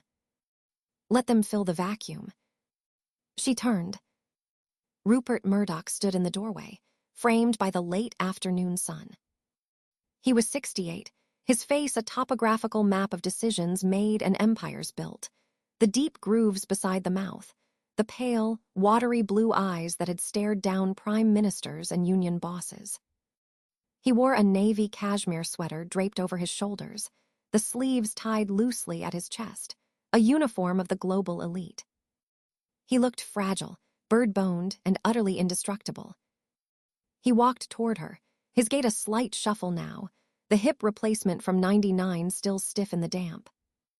He stopped beside her at the rail, looking out at the wake churning white against the impossible blue. 6 months, he said. 6 months of lawyers, of Delaware Chancery courts, of Singapore trust deed rewrites. Of you telling my best QCs that they don't understand the Politburo. 7 months, Wendi corrected. Since the night you asked me to move into the triplex. I didn't pack a box until the China clause was bulletproof. He chuckled, a dry, rattling sound. The China clause. My lawyers call it the Wendi Wall. They say it's the most aggressive asset protection rider in the history of matrimonial law. You've ring-fenced the Star TV licenses, the Phoenix satellite stake, the Beijing real estate holdings, assets that don't even technically exist yet, into a trust structure that survives nuclear war, divorce, and me. Especially you, Wendi said softly. She reached out, her hand finding his, her fingers cool against his papery skin. The trust sits in Nevada for the U.S. tax shield, Cayman for the opacity, Singapore for the Asian enforcement. The trustees are a Swiss trust company, a Hong Kong barrister I vetted, and me. Not your sons. Not the family trust protectors. Me. Rupert turned his head, those pale eyes fixing on her with an intensity that belied his frailty. And the children. Schedule 14B, Wendi said, the romance of the moment subsumed by the architecture. Separate irrevocable trusts for future issue. Funded by your separate property, premarital appreciation on the News Corp preferred shares. Not the family trust corpus. Your money. Locked down. The trustees have absolute discretion.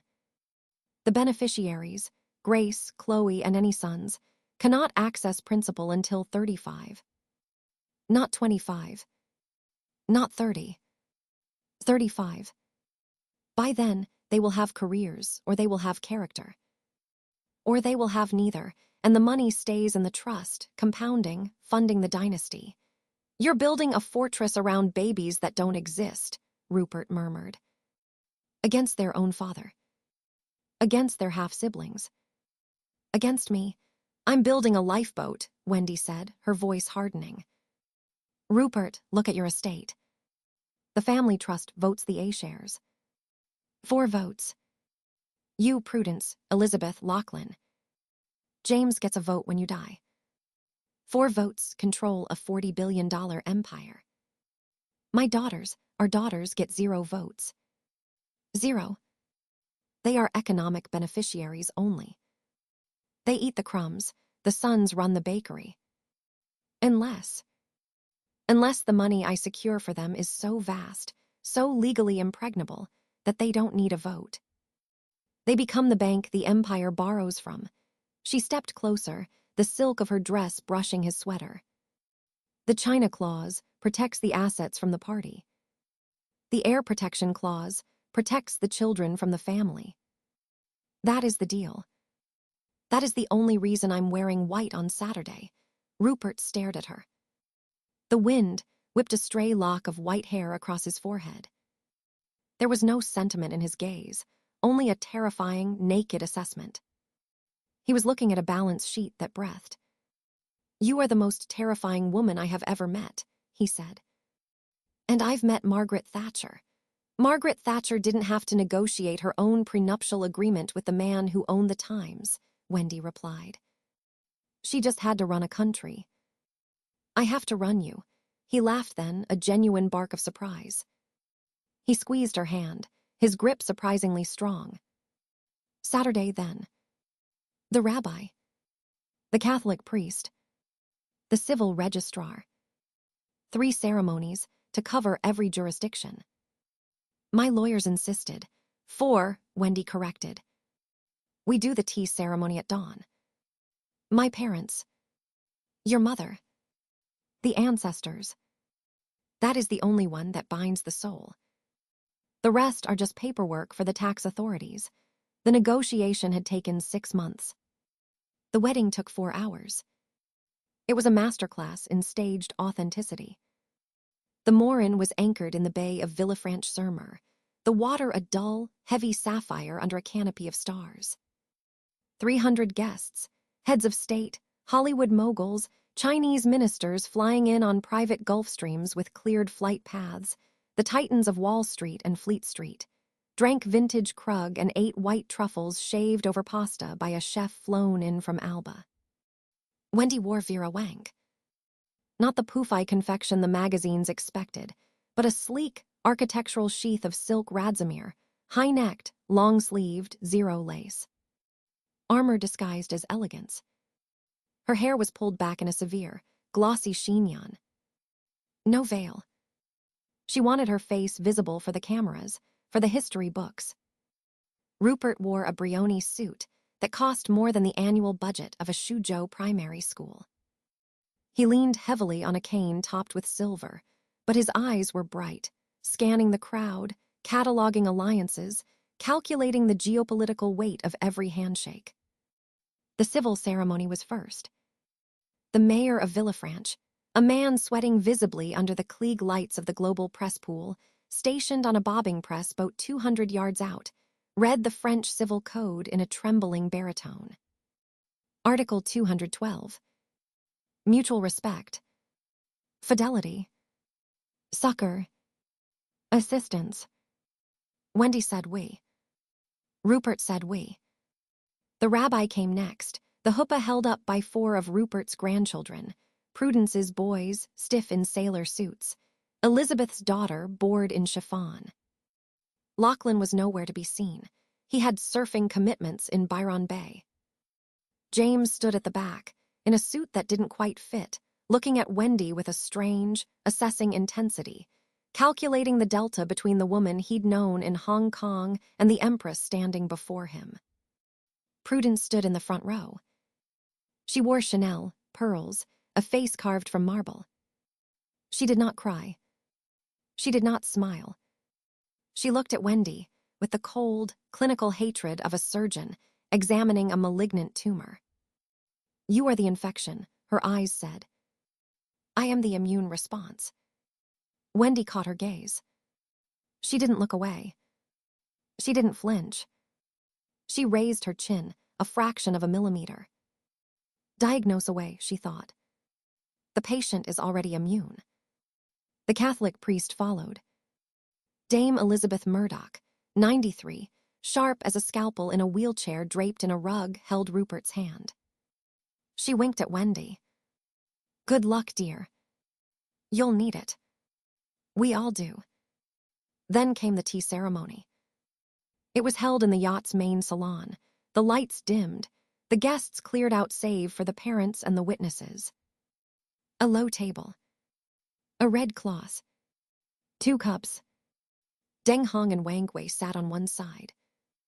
Her father, a former engine factory engineer, wore a mouse suit he had pressed himself, his hands folded tightly on his knees, terrified of the crystal chandeliers, the waiters, the sheer volume of capital vibrating in the air. Her mother clutched a handkerchief, silent, watching her daughter like a hawk watches a fledgling leaving the nest, proud, terrified, knowing the fall will kill or the flight will transcend. On the other side, Rupert. Alone. His mother had begged off, exhausted. Wendi knelt first. Her knees hit the plush carpet without a sound. She served her father. Father, please drink tea.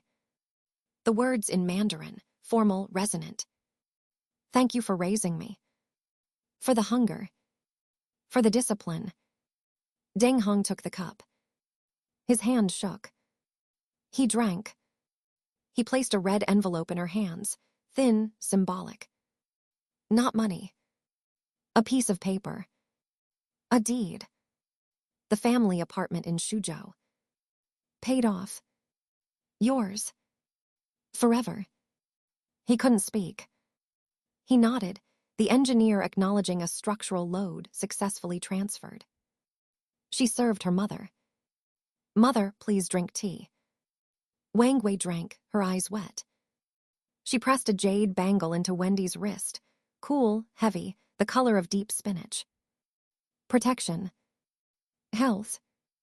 Don't forget the taste of steamed buns. Then Wendi stood. She walked to Rupert. She knelt before the media titan, the king of kings, the most powerful unelected man on the planet.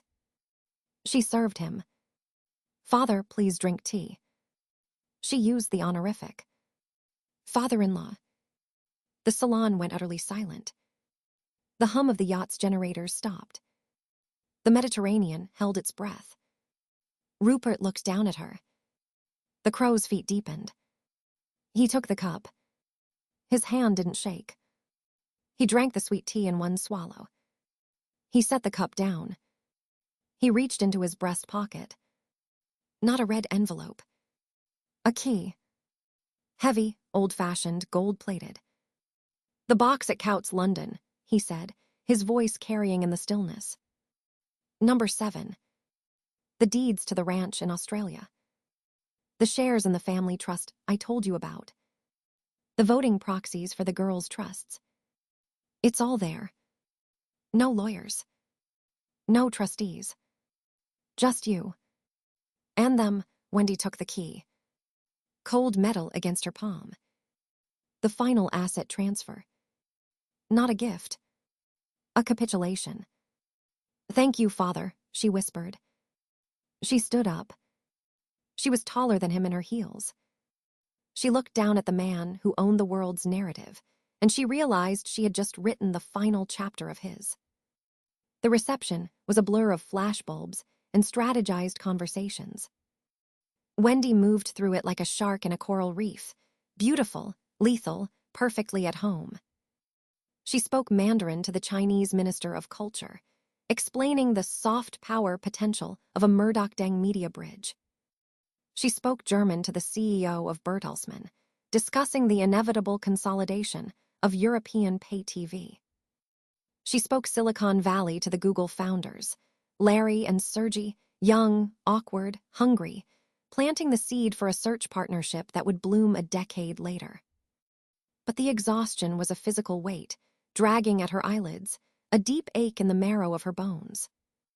7 months of 18-hour days. The prenup. The visa for her parents.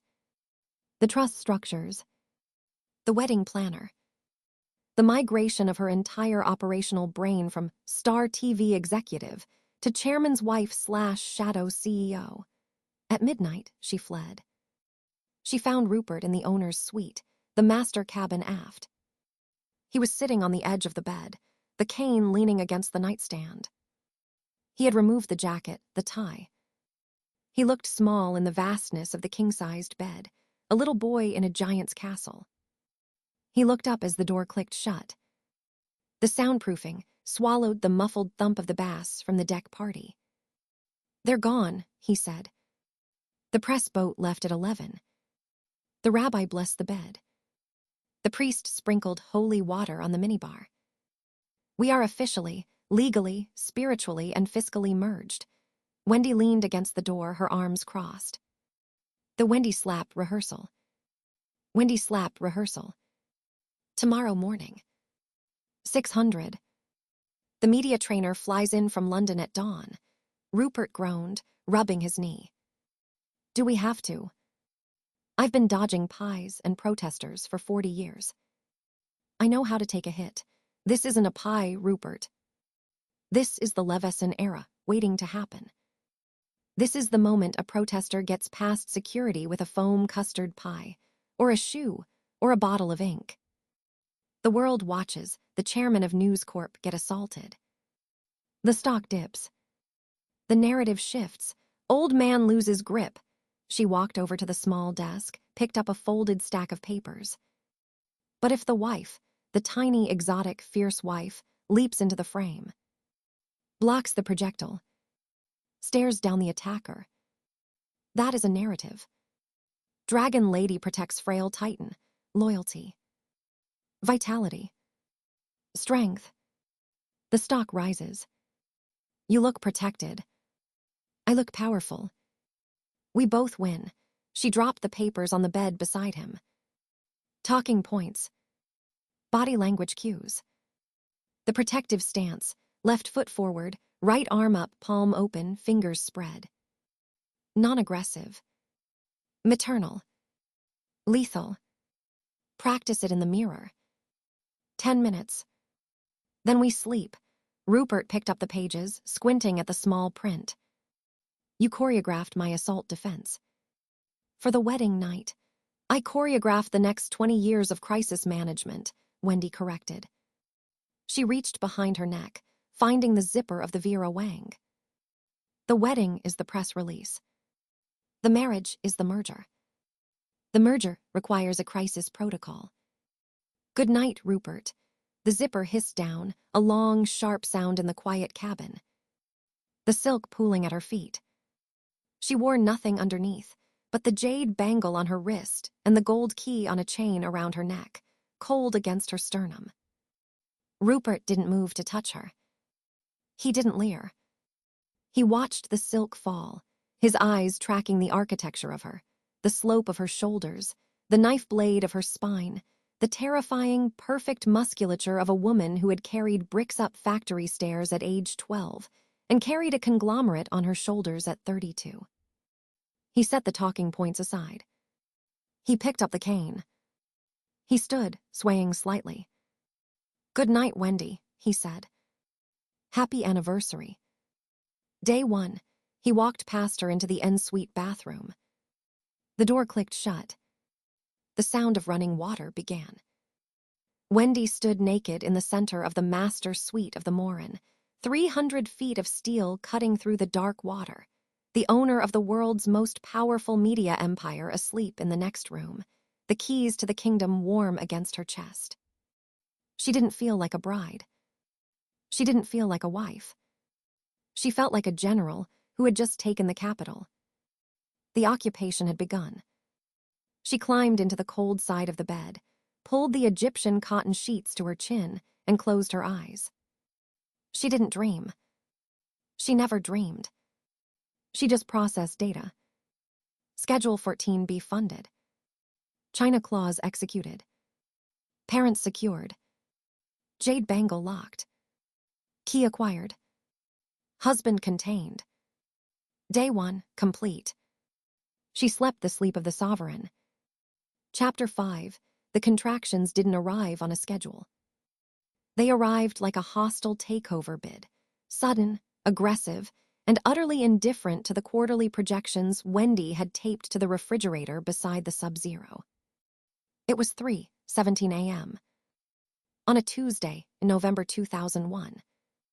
The Manhattan skyline, usually a jagged graph of illuminated ambition, was blurred by a wet, cold front rolling off the Hudson. From the 48th floor nursery, a room Wendi had designed with the precision of a surgical theater, all hypoallermatic cashmere blankets and air filtration systems humming at a silent 40 decibels. She watched the lights of the George Washington Bridge flicker like a dying heartbeat. She did not scream. Screaming was a loss of face, a leakage of chi she could not afford. She breathed. She counted. She analyzed the pain as data. Frequency, 4 minutes. Duration, 60 seconds.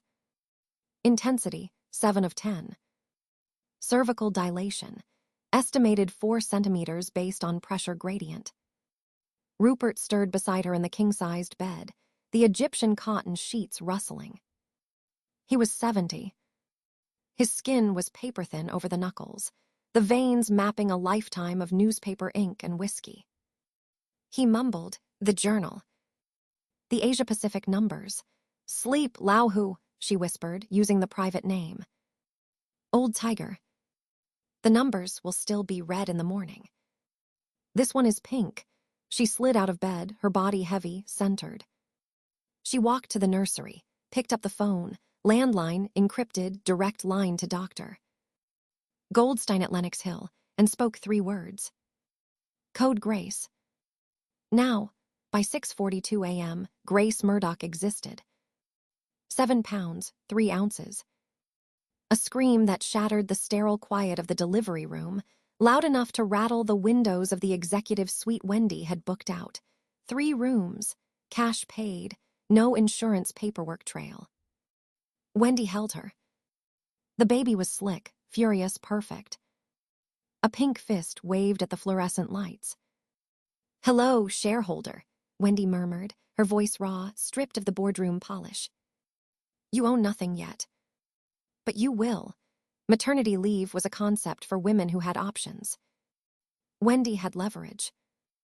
She returned to the 48th floor on day 11. The office smelled of expensive coffee, ozone from the Bloomberg terminals, and the distinct, musky anxiety of the Murdoch heirs. She walked in wearing a charcoal Chanel suit tailored to conceal the remaining softness of her midsection, a Hermes Kelly bag crooked over her elbow, not for diapers, but for the breast pump she had engineered to fit inside a modified leather briefcase. Her assistant, a trembling Yale graduate named Peter, met her at the elevator. Ms. Deng. Mrs. Murdoch. The board package for the Star TV restructuring. Mr. Murdoch hasn't signed. Mr. Lachlan's office called. He's in Sydney. Mr. James is in London, pushing the Sky Digital rollout. And Ms. Prudence. Prue is in her office, Wendi cut in, her heels clicking a staccato rhythm on the marble. Cancel my 9 a.m. Move the 10 a.m. to the conference room. I need the Star TV satellite transponder logs from the Beijing uplink. And Peter, yes, send up the pump. Sterilize the flanges. I have a call with the Chinese Ministry of Radio, Film, and Television at 11:00. I cannot afford engorgement during a negotiation with censors. Peter nodded, pale. Right away, ma'am. She swept past Prue's door. It was closed. The nameplate read Prudence, MACLEOD, Executive Chairman. The MacLeod was a shield, a declaration of independence from the patriarch. Wendy's lips thinned. She didn't knock. She swiped her keycard. She had cloned the master access codes within her first month and entered. Prue stood by the window, back rigid, staring downtown. She wore a navy Armani suit, severe, shoulders like epaulets. She didn't turn. You're early, Prue said. Her voice was cool, clipped, the accent a blend of Oxbridge and Manhattan prep school. The doctors said 6 weeks. Doctors are risk-averse, Wendi said, dropping the Kelly bag on the leather sofa. I am not. The Star TV license renewal in Guangdong is stalling. The Beijing bureau chief says the ministry wants a content review before the new year. That is code for bribe or ban. I need your sign-off on the discretionary fund transfer. 5 million USD. Untraceable, Prue turned then. Her eyes were the color of a North Atlantic winter. We don't pay bribes, Wendi. That's the Foreign Corrupt Practices Act. That's the Wall Street Journal editorial page. That's the difference between us and the tabloids. Wendi walked to the wet bar, poured a glass of water. No ice, room temperature, better for the milk supply. The Journal editorial page doesn't pay the satellite transponder fees for the Asian footprint. I do. I spoke to the minister's deputy. His daughter wants into Stanford MBA program. Her GMAT is 680. She needs a donor letter from a global media leader. I can draft it on News Corp letterhead. It costs us nothing. It saves the license. It saves the revenue stream that funds this floor's carpet cleaning. Prue's jaw tightened. That is influence peddling. It's unethical. It's illegal. It is guanxi, Wendi said softly, turning. It is how the world works outside the Harvard Yard bubble. Prudence. You protect the institution. I protect the asset. Right now, the asset is bleeding cash in Guangzhou because you refuse to speak the language. I speak the language of the law, Prue snapped. Then you will lose the market, Wendi said. She pulled the modified briefcase from the Kelly bag, clicked it open, and assembled the pump parts with the practiced efficiency of a field stripping a rifle. Sign the wire transfer, Prue. Or I walk into your father's office in my nursing bra and ask him. He will sign it.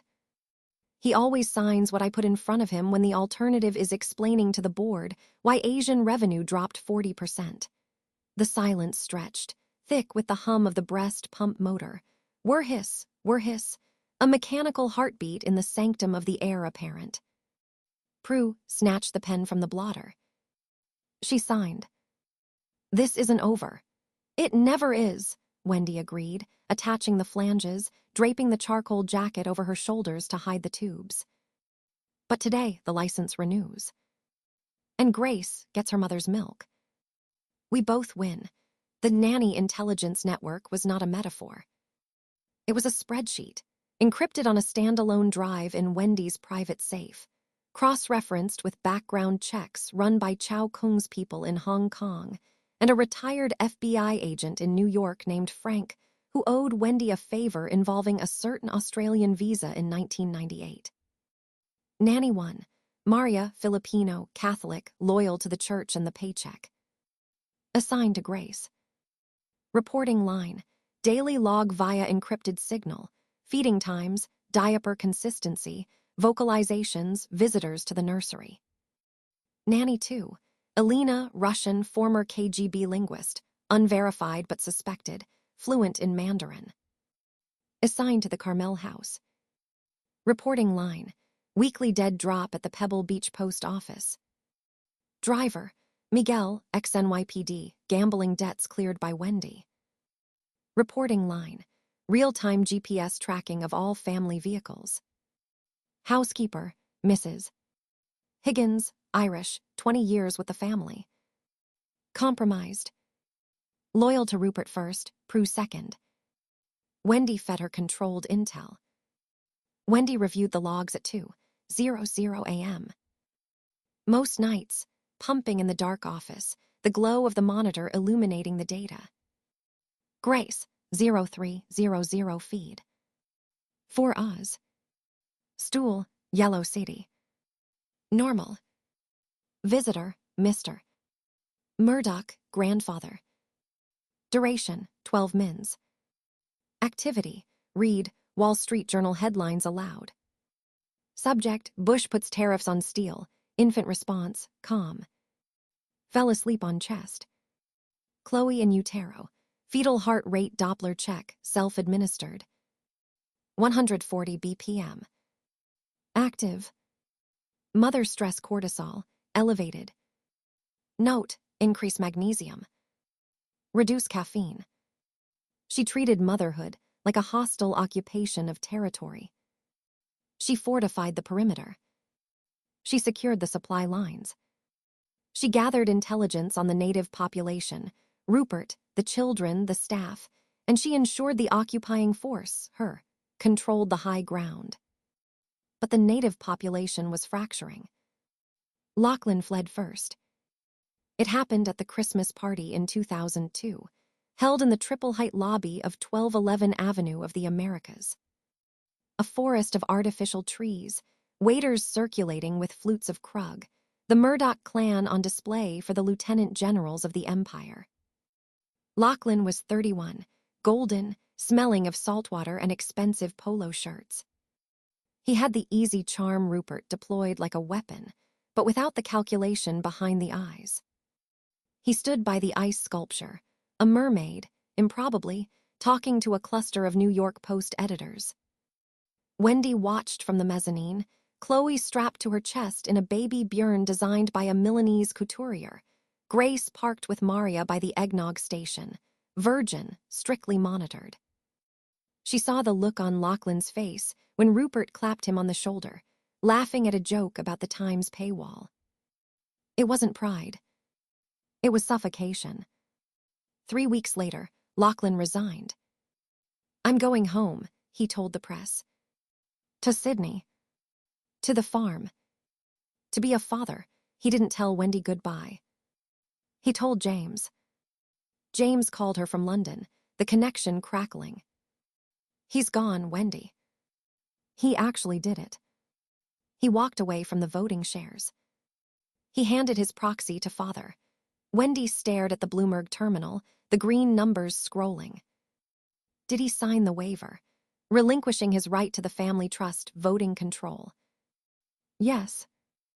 In exchange for the Australian cattle station and a lump sum. He's buying a vineyard in the Hunter Valley. Smart, she said. He thinks he's escaping. He's just moving his piece to the back rank. He'll be bored in 6 months. He'll want back in. And when he does, he'll need a sponsor. Father will welcome him back. Father, Wendi said, switching ears, the pump whirring in the background, is 72. He forgets why he exiles people. He only remembers he loves them. You need to be the one holding the map when he asks for directions, James. Not Prue. What do you want? I want the digital division, she said. I want the Sky board seat. I want the China strategy desk reporting directly to me. And I want you to stop fighting the future. The internet isn't a fad, James. It's the new printing press. Ally with me. I'll make sure the trust structure protects your succession path when the split comes. The split! Rupert will split the company, she said, certainty hardening her voice. Entertainment from publishing. Fox from News Corp. It's the only way to unlock the share price. He knows it. I know it. You know it. The question is, who controls the voting trusts when the knife falls? A long pause. The sound of London, rain against a window. You're terrifying, James said. I'm effective, she corrected. Merry Christmas, James. Send the Sky digital deck. I'll annotate it before your morning tea. Carmel was different. The Manhattan Fortress was vertical, glass, compressed. Carmel was horizontal, stone, wood, breathing. The house sat on the cliffs of Pebble Beach, the Pacific hammering the rocks below, a constant white noise that vibrated in the chest. Here the mask slipped. Rupert walked the cliff path every morning at 6:00 a.m., rain or shine, a windbreaker flapping around his thinning frame, 2 Secret Service agents 20 paces back, a concession Wendi had forced after a stalker breached the NYC lobby in 01. He didn't walk for health. He walked to stare at the horizon, the great blank blue, the only thing bigger than his ego. Wendi found him there one night in March 2004. Chloe, 18 months, was teething, screaming in the monitor. Grace, too, had climbed out of her crib and was currently drawing on the hallway wallpaper with a Sharpie she'd liberated from Wendy's desk. Wendi hadn't slept in 30 hours. She wore a silk robe over pajamas, hair a tangled curtain. She opened the French doors to the terrace. The wind tasted of salt and iodine. Rupert stood at the railing, hands in pockets. He didn't turn. "The Pacific," he said, voice barely audible over the surf. "It doesn't care. It doesn't read the Times. It doesn't watch Fox News. It just rolls." Wendi leaned against the doorframe, arms crossed. "It's just water, Rupert. H2O. Salt. Thermodynamics. That's what you think," he said. "Because you think everything is an equation to be solved. X plus Y equals Z. Power plus leverage equals control. Doesn't it?" He turned then. In the moonlight, his face was a topography of ruin and triumph. Deep lines. The eyes, pale blue, still burning with that terrifying, boyish hunger. "I'm dying, Wendi," he said. No preamble. No drama. A statement of fact, like reading a balance sheet. Not tonight. Not tomorrow. But the clock is loud now. I hear it in the boardroom. I hear it when I piss. I hear it when I look at Lachlan's empty chair and James's spreadsheets and Prue's icy perfection. They are waiting. They are circling. They think the king is dead. They just haven't buried the crown. Wendi stepped onto the cold stone. The wind whipped her hair. "You are not dying. You are 73. Your father lived to 87. Your mother to 103. You have the best doctors, the best stem cell trials, the best DNA money can buy. You will bury them all. Maybe," he murmured. "But the machine is what I love. The noise. The ink. The signal. The power to make a prime minister tremble, to make a president return a call. That is what I love. Do you understand?" He stepped closer, invading her space. He smelled of wind, tobacco, and old money. "And you," he whispered. "You are the best component I ever built. You run the China desk. You manage the heirs. You birth the heirs. You write the prenups. You slap the pie throwers. You are the machine, Wendi. Perfect. Efficient. Heartless," the word hung in the salt air. Heartless. Wendi felt a flash of something hot and sharp, anger. Hurt. No. Insult. He thought the efficiency was the totality of her. He thought the armor was the body. She reached up. Her hand, small, strong, the nails manicured but cut short for the babies, cupped his cheek. The skin was papery, warm.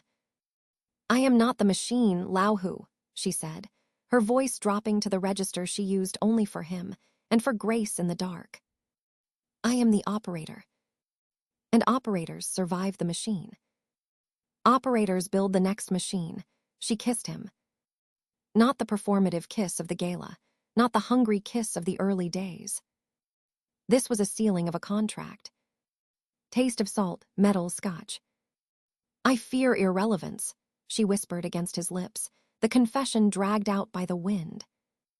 "I fear the world moving on, and my name not being on the deed. I fear being the girl from Shuzhou who got lucky, then got discarded. I fear the dark where no one knows my number." His arms came around her, frail bird bones wrapped in cashmere, holding her with desperate strength. "You'll never be irrelevant. You're the only thing that's real. Then promise me," she said, pulling back to look into those fading blue eyes. "Promise me the trust protects them. Grace. Chloe. Not the boys. Not Prue. Not the institution. My girls. Irrevocable. Untouchable. Voting rights at 30. No gerontocracy. No father knows best clause." He stared at her. The wind howled. Somewhere in the house, a baby monitor crackled with a cough. "You're rewriting the Constitution," he rasped. "You're staging a coup in the nursery." "I'm securing the succession," she corrected. "Sign the amendment." "The China clause for the trusts." "Assets shielded from Beijing." "Voting rights shielded from Sydney." "Do it. And I will hold the line. I will keep the wolves at bay. I will be the machine you love. Until you don't need it anymore." He laughed then, a wet, rattling sound. "Christ, Wendi. You're the only one who ever asked for the world and offered a receipt." "Sign it," she said. "I'll have the lawyers draft it tomorrow," he promised. "But tonight the machine stops." He kissed her forehead. "Come to bed. The girl with the Sharpie needs a mother. The boy inside the old man needs a witness." She followed him inside, the wind dying behind them. In the hallway, Grace sat on the floor, surrounded by a galaxy of black ink scribbles on the cream wallpaper.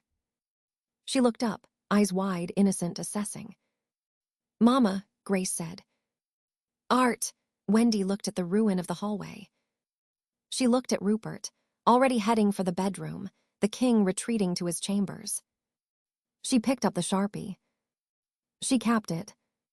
She lifted Grace, the child heavy and solid in hers. "Art is assets, Bao Bei," Wendi whispered into the dark curls, kissing the hot cheek. "Art is territory. Never draw on the walls. Draw the map. Then buy the wall." She carried her daughter toward the bedroom, the operator, the architect, the mother, the wife, wearing all the masks at once, seamless, invisible, invincible. Behind them, the Pacific roared, indifferent, eternal, crashing against the cliffs of the empire she was slowly, silently, inexorably claiming as her own. Chapter 6. The split the air in the 48th floor conference room didn't circulate. It was pressurized, scrubbed clean of humidity and doubt, smelling faintly of ozone from the Bloomberg terminals and the expensive, unburned hydrocarbons of panic. Outside, a late October hurricane, Sandy, they called it, was chewing the New Jersey coastline into kindling, but inside the fortress, the storm was entirely man-made. Wendi stood at the head of the mahogany table, her spine a rigid column of coral and silk. She wore a vintage Chanel jacket, black with white piping, the collar sharp enough to cut paper. No jewelry. Jewelry caught the light. In a crisis, you wanted to absorb it. "Read it back," she said. Her voice was low, stripped of the melodic lilt she used for heads of state and Hollywood princes. This was the register she reserved for the inner sanctum, the sound of a blade being drawn from a sheath. James Murdoch sat to her immediate right, looking younger than his 39 years, the dark circles beneath his eyes bruised deep by 3 weeks of the Leveson inquiry. He tapped a stylus against his iPad, the rhythm nervous, staccato. "The transcript from day 47, Mother. Lord Justice Leveson's summation on corporate culture. He's going to use the phrase collective amnesia. He's going to say the board failed. He's going to say father failed. Leveson is a judge, James," Wendi said. "He writes judgments. He does not write headlines." "Who writes the headlines?" "Us," James muttered. "Or the Guardian. Or the BBC. Depending on who leaks the draft first. Then we leak it first," Wendi said. She turned her gaze to the far end of the table, where Joel Klein, the company's chief legal officer, sat sweating through a Brioni suit. "Joel, the Management and Standards Committee report. The one we buried in July. Retrieve it. Redact the names of the journalists. Protect the foot soldiers. Sacrifice the generals. Feed it to the Wall Street Journal tonight. Page 1. By morning, the narrative shifts from cover-up to self-correction. Wendi, that report implicates Les Hinton, Klein protested, his southern drawl thickening with stress. Les is Rupert's oldest friend. The chairman of Dow Jones. If we cut him loose. Les is a drowning man, Wendi interrupted, her Mandarin-inflected English precise, each consonant weighted. If we don't cut the rope, he pulls the whole ship under. You know this. I know this. Rupert knows this. The only question is who has the stomach to hold the knife. She didn't wait for an answer. She was already moving, circling the table like a shark, verifying the chum line. She stopped behind Lachlan's empty chair. The prodigal son had flown in from Sydney 2 days ago, summoned by a text message consisting of a single coordinate, 48th floor. 600. Come alone. He was upstairs in Rupert's study now, drinking single malt with the Leviathan, performing the role of the dutiful heir returning to save the father. Prudence's chair was also empty. Prue hadn't set foot in the building since the parliamentary committee hearings in July. She was holed up in her West Village townhouse, communicating exclusively through encrypted emails signed P.M., ice crystals forming on the server logs. Prue believed the Empire was a trust. Wendi knew it was a battlefield. And on a battlefield, sentiment was a liability. Grace, Wendi said, not turning around. The nanny cam feed.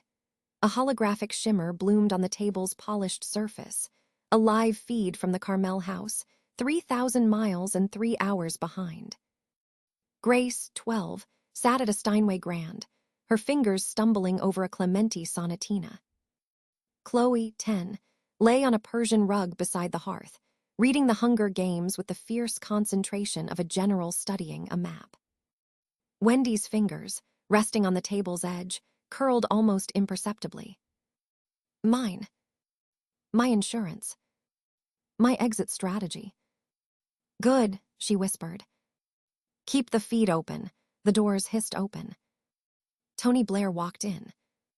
He didn't knock. Prime ministers never knocked in this building. They simply materialized, bringing the scent of London rain and Downing Street cigar smoke. He wore a charcoal suit that cost more than a Shanghai factory worker's annual wage, his famous grin fixed in place, though the eyes, those piercing, calculating blue eyes, scanned the room with the rapid assessment of a missile guidance system. Wendi, he said, his voice a smooth baritone. James. Joel. The war room looks cozy. It's a hurricane shelter, Tony, Wendi said, turning to face him. She didn't smile. And the storm surge is rising. Where are we on the Metropolitan Police? Blair pulled out a chair, Lachlan's chair, and sat, crossing his legs with the easy grace of a man who had once commanded a G8 summit. The Met is compromised. Yates is gone. Stephenson is gone. The commissioner is reading the Riot Act to his own officers. But the political heat. The Prime Minister's office is fragile. Cameron needs a scalp. He can't take Rupert's. Rupert is too big, too woven into the fabric of the British establishment. But he can take the UK newspaper division. Then we give him the division, Wendi said. We amputate, Blair's eyebrow arched. You're talking about splitting the company. News Corp and Fox. Publishing and entertainment. Rupert has fought that structure for 40 years. He built the synergy. The cross-promotion. The political muscle of the papers protecting the profits of the studios.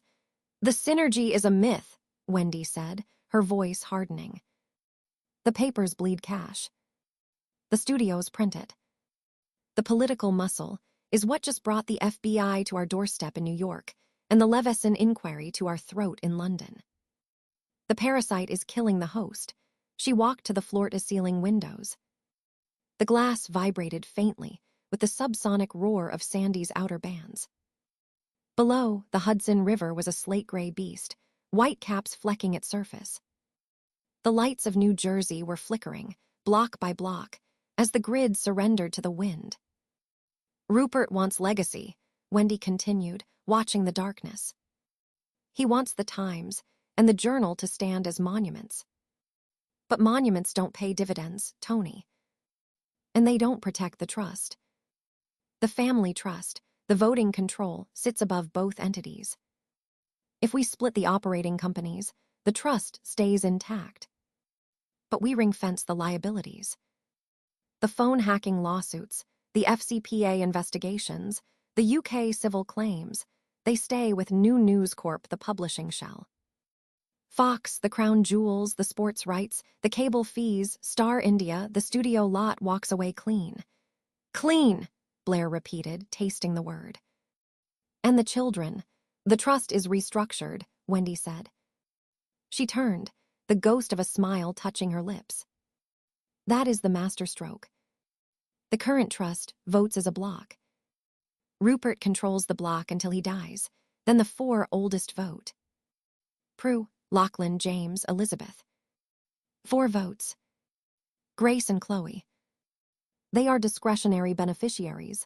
They get cash. They get no voice. No vote. No power. And you intend to change that, Blair said. It wasn't a question.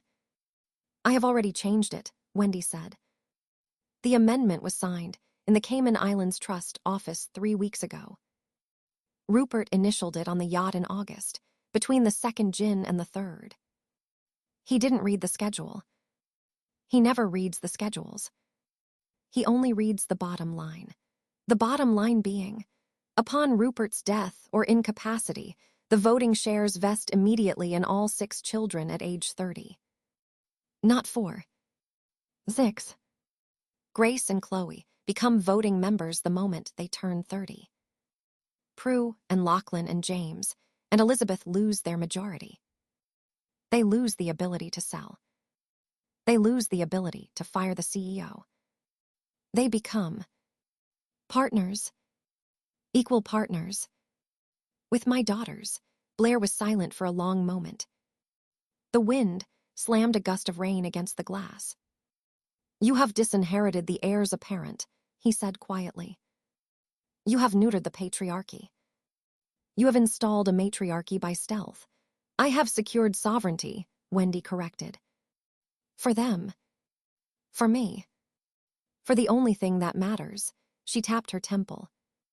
Continuity, and Rupert, Blair asked. When he realizes. When the fog lifts, Wendi looked at the empty chair at the head of the table. Rupert loves the machine. He built the machine.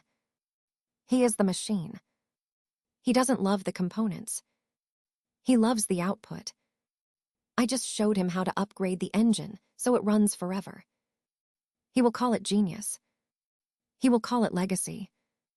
He will never know that the new engine doesn't need him to drive it. 3 weeks later. London. The Savoy Hotel. The Thamesview Suite. The Leveson inquiry had recessed. The inquiry itself, the leather chairs, the microphones, the barristers in wigs whispering like ghosts, was a theater of the absurd. The real inquiry happened here, in suites like this, over whiskey that cost £1,000 a bottle, in conversations that were never recorded. Rupert sat in a wingback chair by the fire, a blanket over his knees. He was 82. The tremor in his right hand had worsened. He held the glass with his left. His face was a topographical map of the 20th century, deep fissures around the mouth, the eyes watery and bright behind thick lenses. He looked small. The Leviathan beached. Wendi sat on the sofa opposite, a legal pad on her knee. She looked immaculate. Cashmere. Pearls. The armor polished to a mirror shine. The split announcement is Tuesday, she said. New York open. We issue the 8K. News Corporation to separate publishing and media and entertainment businesses. The market will cheer. The publishing spin-off, New News Corp, will trade at a discount. Fox will soar. The trust holds the voting rights in both. The amendment holds the voting rights for the girls. Rupert stared into the fire. The Times. The Sun. The Post. The Journal. My papers. My voice. You're putting them in a lifeboat and cutting the rope. I'm putting them in a fortress, Rupert, Wendi said softly. A fortress with its own capital, its own board, its own destiny. Free from the studio's cross-subsidy. Free to live or die on their own merit. Isn't that what you always wanted? A level playing field. A level playing field, he repeated, a dry rasp of a laugh. There is no level playing field, Wendi. There is only power. And you are giving away the printing presses. The ink. The pulpit. For what? For Netflix. For streaming fees. For survival, she said. The pie thrower didn't aim for the studio chief. He aimed for you. In the committee room. Because you are the symbol.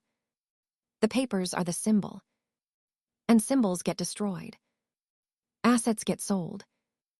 I am choosing assets. He turned his head slowly, the watery eyes finding hers. For a moment, the 82 years fell away. The ruthlessness returned, sharp and cold. And the trust amendment. The girls, Wendi didn't flinch. She had rehearsed this lie 1,000 times. Protection. For them. For you. If the boys, Lachlan, James, if they fight. If Prue blocks. The girls break the tie. They are your insurance policy against a family civil war. Rupert studied her. The silence stretched, heavy with the weight of unwritten contracts and broken promises. He knew. He knew. He had always known. He had built his empire on seeing through people, seeing the angles, the leverage, the hidden claws. And he had met his match in a girl from Suzhou who had learned to read balance sheets before she could read English. You're a cold creature, Wendi Deng, he whispered. Colder than me. Colder than the North Sea. I am a practical creature, Rupert, she replied, reaching out to adjust the blanket over his knees, her fingers brushing the wool. The cold is just the weather. I build the shelter, he caught her hand. His grip was surprisingly strong, the skin paper-thin over the tendons. Don't let them break the company. Don't let them break me. I won't, she said. I promise. She held his gaze until he looked away, dismissed, exhausted. She withdrew her hand, the phantom heat of his grip fading instantly. She stood, gathered her legal pad, and walked to the door. Outside in the corridor, Chao Kung waited. He wore a perfectly tailored gray suit that couldn't quite hide the thickness of his neck, the coiled tension in his shoulders. He looked less like a brother and more like a bodyguard for a warlord, which, effectively, he was. Beijing, she asked, falling into step beside him as they headed for the private elevator. Handled, Chao said, his voice a low rumble. The Global Times editorial line has shifted. Foreign media self-correction, no mention of state security risks.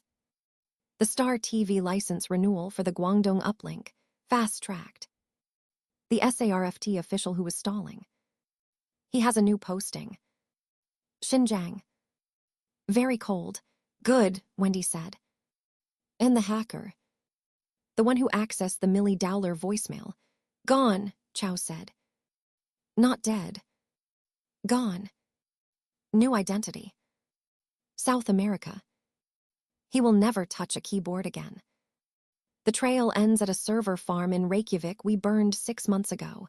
Clean, sterile, they reached the elevator. The doors slid open silently. As she stepped inside, her secure phone, encrypted, air-gapped, a black slab of carbon fiber, vibrated against her hip. She pulled it out. A message from Jake Cherry. Palo Alto. 03:14 a.m. Watch the Levison clips. You were right. It's theater. Stay warm. Jay Wendi stared at the screen. The weakness. The persistent, maddening weakness. She should have blocked his number years ago. She should have let the green card marriage stay, buried in a Santa Clara courthouse file. She typed a reply with her thumb, the motion efficient, devoid of feeling. Go to sleep, Jake. It's over. She hit send, pocketed the phone, and turned to face the descending numbers of the elevator display. The Savoy faded. The fortress awaited. The Carmel House. Thanksgiving week. 2012. The Pacific slammed against the cliffs below, a relentless, foaming percussion. Inside, the great room was a cathedral of glass and stone, heated to a perfect 72 degrees. The smell of roasting turkey and sage stuffing drifted from the kitchen, mingling with the scent of pine and beeswax. The family was assembled. The annual pageantry of unity. Prue sat at the head of the long dining table, carving the bird with surgical precision. She wore a cashmere twinset, pearls at her throat. She didn't look at Wendi. She never looked at Wendi. She treated Wendi like a stain on a pristine tablecloth, visible, offensive, but impossible to remove without damaging the fabric. Lachlan sat to Prue's right, expansive, tanned, laughing too loud at a story James was telling. James, to Prue's left, looked brittle, his smile tight. He had resigned as chairman of News International 2 months prior. The sacrificial lamb. He knew it. Wendi knew it. Prue knew it. Only Rupert seemed oblivious, or perhaps willfully blind, holding court at the center, the King Lear of the media age, demanding love and receiving only performance. Grace and Chloe sat at a smaller table by the window, heads bent over iPads, headphones on. They had learned the first rule of the Deng dynasty. When the adults are performing surgery, children do not watch. They survive. Wendi moved through the room like a conductor checking tuning pegs. She refilled Rupert's wine, one glass watered. She adjusted the napkin on Lachlan's lap, a silent signal. Slow down. She placed a hand on James's shoulder, a silent signal. I am still here. The plan holds. She stood behind Rupert's chair as the carving finished. The room fell into the usual hush of grace before the meal. To family, Rupert rasped, raising his glass. His voice carried the weight of continents. To the fourth estate. And to the fifth. Wherever she may be, a ripple of polite laughter. Prue's face remained marble. James drank deeply. Lachlan winked at Wendi across the candlelight, a conspirator's wink. Wendi raised her glass. Her smile was perfect. To family, she echoed. And to the future. However it splits, the clink of crystal. The first bites of turkey. Later, after the pie, after the brandy, after the children were whisked away to bed by the nannies, loyalists from the Nanny Intelligence Network, chosen for their discretion and their fluency in Mandarin, Rupert retreated to his study. The men followed, Lachlan, James, Joel Klein on a secure line. The War Council, for the final approval of the split. Wendi was not invited. She didn't mind. She had written the agenda. She had drafted the resolutions. She had negotiated the tax structure with the Caymans and the Delaware Chancery Court. Her presence in the room would only remind them that the architect was a woman, an immigrant, a wife. Better to be the ghost in the machine. She stood on the terrace, the sliding glass door closed behind her, the roar of the ocean drowning the wind. The night was moonless, the sky a vault of black velvet pinned with cold stars. The cypress trees bent horizontally, sculpted by decades of salt wind. She pulled her cashmere wrap tighter. In her pocket, the secure phone buzzed again. Tony Blair, Levison report leaks tomorrow. Culture of illegality. Headline writers are salivating. Your split announcement Tuesday kills the story. Beautiful timing. Ruthless. I admire it. Wendi read it, her face illuminated by the screen's blue glow. She didn't reply. She didn't need to. Blair knew the game. He was a player, not the referee. She pocketed the phone and looked out at the darkness. Somewhere beyond the breakers, the Morin lay at anchor in the lee of the peninsula, a white ghost ship rocking gently. She had spent years on that boat, negotiating with Chinese ministers in the hot tub, calming Rupert's rages with vintage Bordeaux, teaching Lachlan to read a P and L statement, teaching James to respect the censor. She had built the ark. She had loaded the animals 2 by 2. She had navigated the flood. And now, she realized, the water was receding. The mountains were showing. Dry land. She was still standing at the rail. The rain had stopped. The air was crisp, smelling of ozone and kelp. The glass door slid open behind her. She didn't turn. She knew the footsteps. Heavy. Slow. The cane tapping on the travertine. Couldn't sleep, Rupert's voice. Frail. Hoarse. The machine doesn't sleep, she said, still facing the ocean. It only changes gears. He came to stand beside her, the cane planted firm. He stared out at the black water. The split. It's done. Tuesday. The 8K is ready. Ready, she said. The trust amendment is filed. The girls' voting rights vest at 30. Irrevocable. Untouchable by Delaware courts. Untouchable by Australian probate. Untouchable by Chinese decree. 30, he murmured. Grace is 12. Chloe is 10. 18 years. 18 years, she agreed. I can wait 18 years. I waited 20 to get here. He was silent for a long time. The wind whipped her hair across her face. She didn't brush it away. You know, Rupert said, his voice barely audible over the surf. When I met you in Hong Kong. In the typhoon. You were running the uplink. The satellite dish was tearing loose. The wind was 80 knots. The Chinese engineers had fled. The British engineers were praying. You climbed the mast. You tied the guy wires yourself. With your hands bleeding. You screamed orders in 3 languages. You saved the feed. You saved the China license. I remember, Wendi said.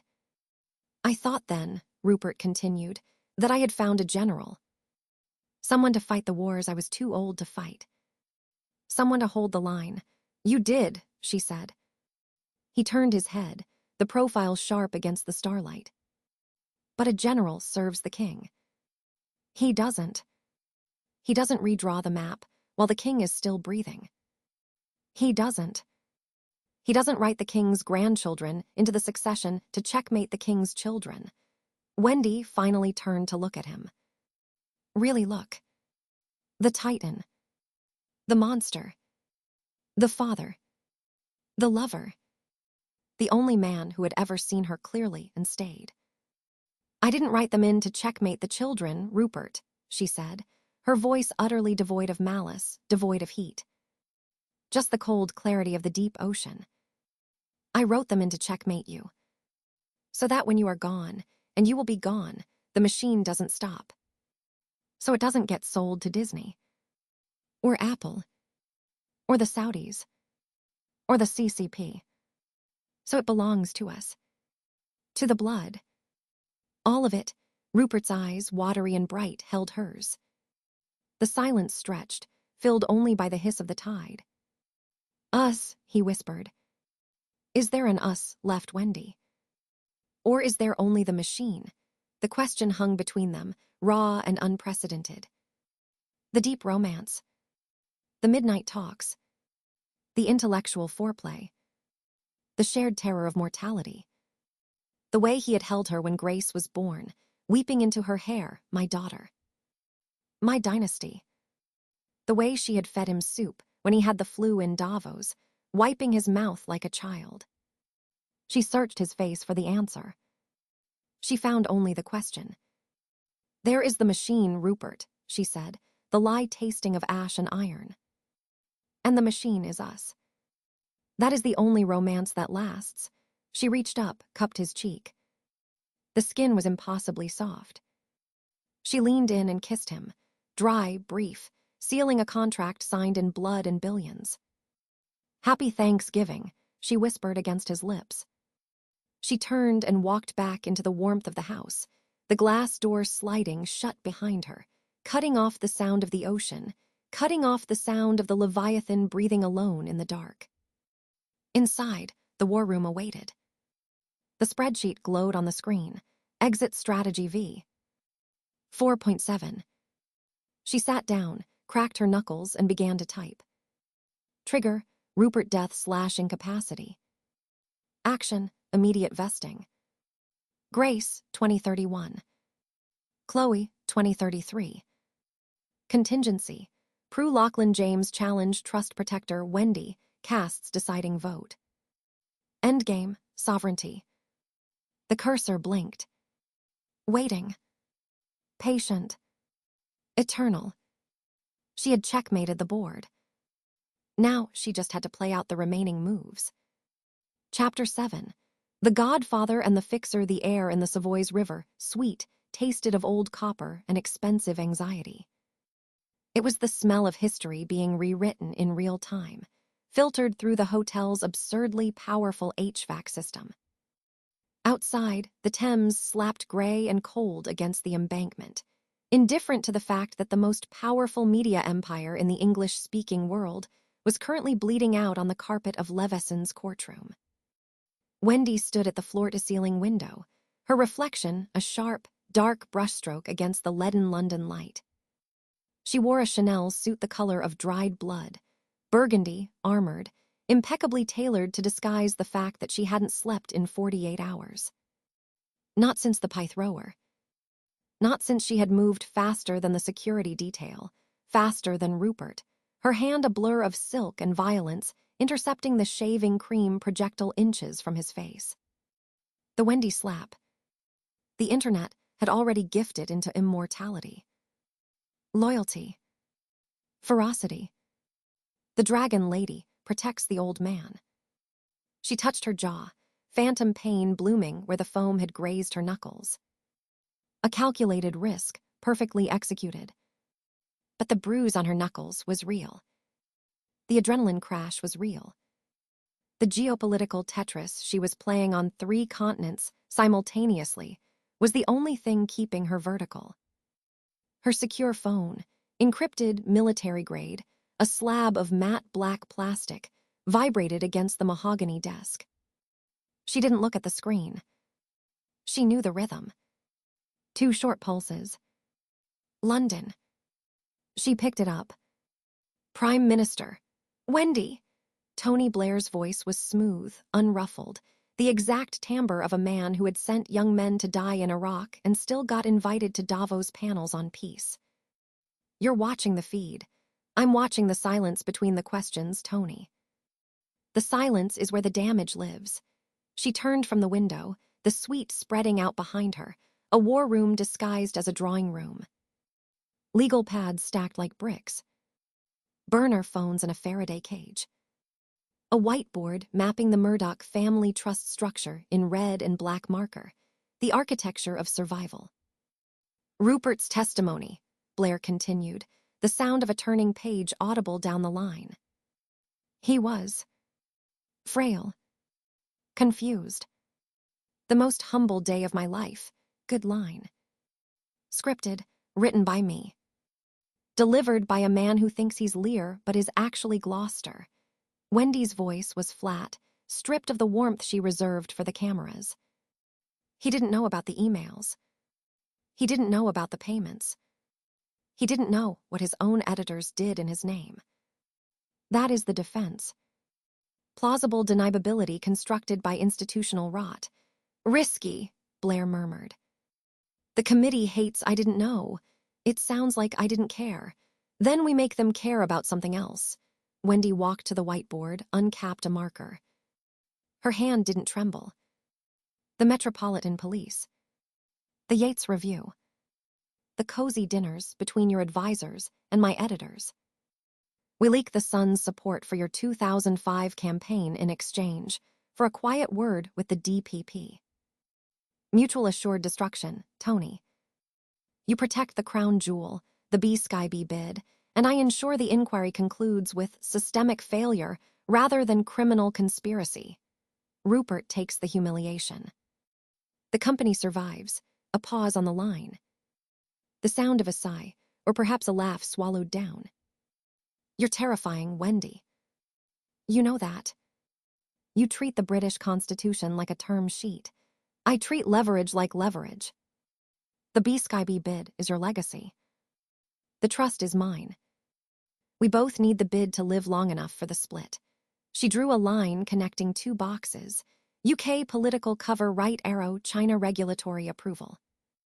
Speaking of which, I need you to make a call. Not to London.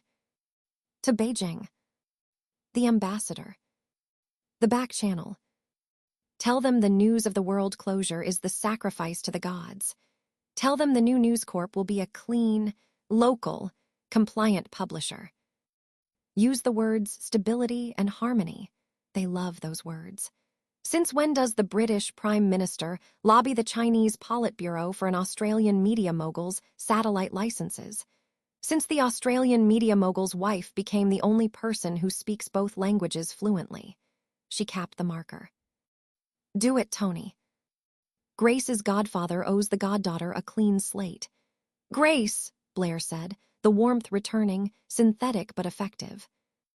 She sends you a drawing. A horse. It's abstract. She has your eyes. And Rupert's stubborn chin. Wendy's throat tightened, a microscopic fracture in the armor. Put it on the fridge in the kitchen. The one in New York. Not the one in London. I'll see it when I get home. She asks for you. Every night. I know, she hung up before the ache could widen. Compartmentalize. The mother is a liability. The regent is an asset. She dialed the second number before the screen went dark. No ringing. Just a click, a breath of static. Jai, the voice was gravel over fiber optics. Deep, masculine, utterly devoid of the corporate cadence. Chao Kung. Big brother. The shadow in the family photo, no one talked about. Former PLA Unit 61,398. Now the CEO of a Shenzhen logistics conglomerate that moved more than containers. Gee, Wendi switched to Mandarin, the syllables sharp, efficient. Beijing is screaming. The Global Times editorial yesterday, Murdoch's poison. They're linking the hacking scandal to Western values corruption. They're using it to stall the Star TV license renewal in Guangdong. They're whispering about national security reviews for the Shanghai printing joint venture. Let them scream, Chao Kung said. The louder the editorial, the quieter the ministry. The propaganda department wants the Wall Street Journal Chinese edition to launch on schedule. They need the prestige. They need the data feed. They just need to bleed us first. How much blood? 5% equity in the JV. A board seat for a strategic partner, their nominee. And we hire the minister's nephew as Vice President of Government Relations in Hong Kong. Useless title. Real salary. Paid through a Cayman vehicle. Done. The nephew is a fool. He buys Ferraris. We own him in a week. A pause. And the other matter. The South China Morning Post. Untouchable. We keep the editorial firewall. But we give them the metadata. The reader analytics. The subscription churn models. Data for protection. That is the currency now, G. Not cash. Not even equity. Behavioral prediction. Cynical, pragmatic. The party doesn't fear newspapers anymore, G. They fear uncertainty. We sell them certainty. She glanced at the whiteboard. Lachlan is on a plane from Sydney. He lands at Heathrow in 6 hours. I need him met. Not by drivers. By you. Or your people. He needs to see the China plan before he sees father. He needs to know who holds the leash. Lachlan, Chao Kung spat the name like a seed. The surfer. The one who ran away. The one who came back. Because I called him. Because James is breaking. Wendy's eyes flicked to the legal pad where she had written James' resignation draft in block capitals. James has a conscience. It makes him dangerous.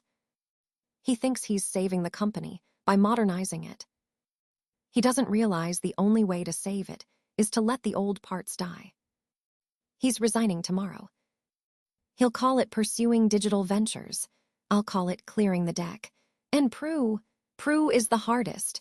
Wendi traced a finger over the red box labeled PRUE trust veto. She has the votes. She has the lawyers. She has the moral high ground. But she doesn't have the stomach for the mud. She thinks the trust is a constitution. I know it's a weapon. I'm moving her to the family trust board. Ceremonial. Guarding the silver while I rewire the electricity. She'll hate it. She'll write memos. She'll leak to the FT. Let her. She's irrelevant the moment the split closes. You sound like you've already won. I haven't won, G. I'm just the only one playing the next move while everyone else is reacting to the last one. She checked her watch. A Patek Philippe, a gift from Rupert on their 10th anniversary. Time is the only asset that depreciates. The car is downstairs. The Savoy kitchen sends up the bird's nest soup at 7:00 a.m. Eat it. You forget to eat. I eat when the work allows. The work never allows. That's why I have to allow it for you. She softened a fraction. Father. Mother. The apartment in Beijing. The heating is fixed. The kickback from the HVAC contractor covered it. Mother sends mooncakes. Red bean. Your favorite, tell her I said. Tell her the factory in Suzhou is paid off. The deed is in her name. Free and clear. Forever, silence on the line. Heavy, loaded. She doesn't need a deed, Wang Ji. She needs her daughter.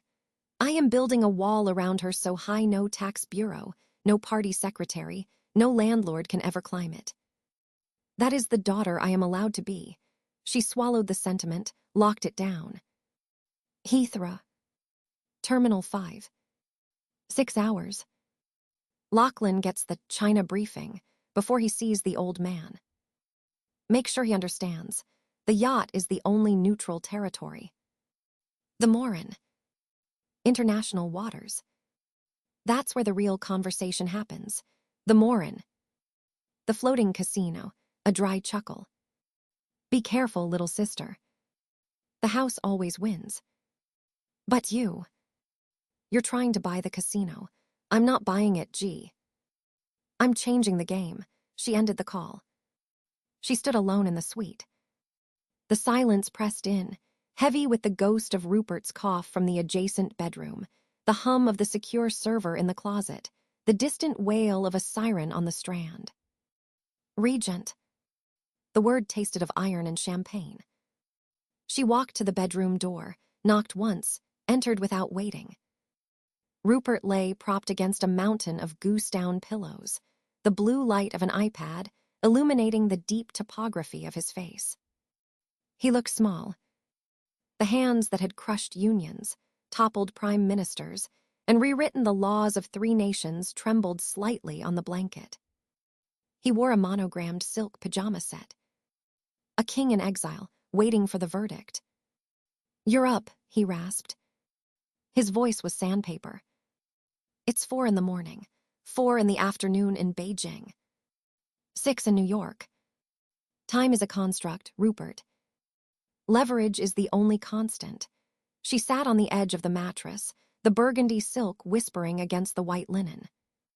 Blair is handled. The DPP will review. The B-Sky-B undertakings will be sufficient. The bid lives. The split lives. He stared at the iPad, frozen on a live blog of the inquiry. Murdoch, I am not responsible. Humiliation, he whispered. Total, absolute humiliation. 70 years. 70 years building the wall. And one. One little pie. One hacked phone. One girl. Millie Dowler. It all burns for a dead girl. Millie Dowler didn't burn it, Rupert. The culture you built burned it. You just held the match, she said it gently. No malice. Just the cold clarity of the surgeon, amputating the gangrenous limb. James is coming in at 8. He has a letter. He's going to fall on his sword. Let him. It buys us 6 months of cultural renewal headlines. He's my son.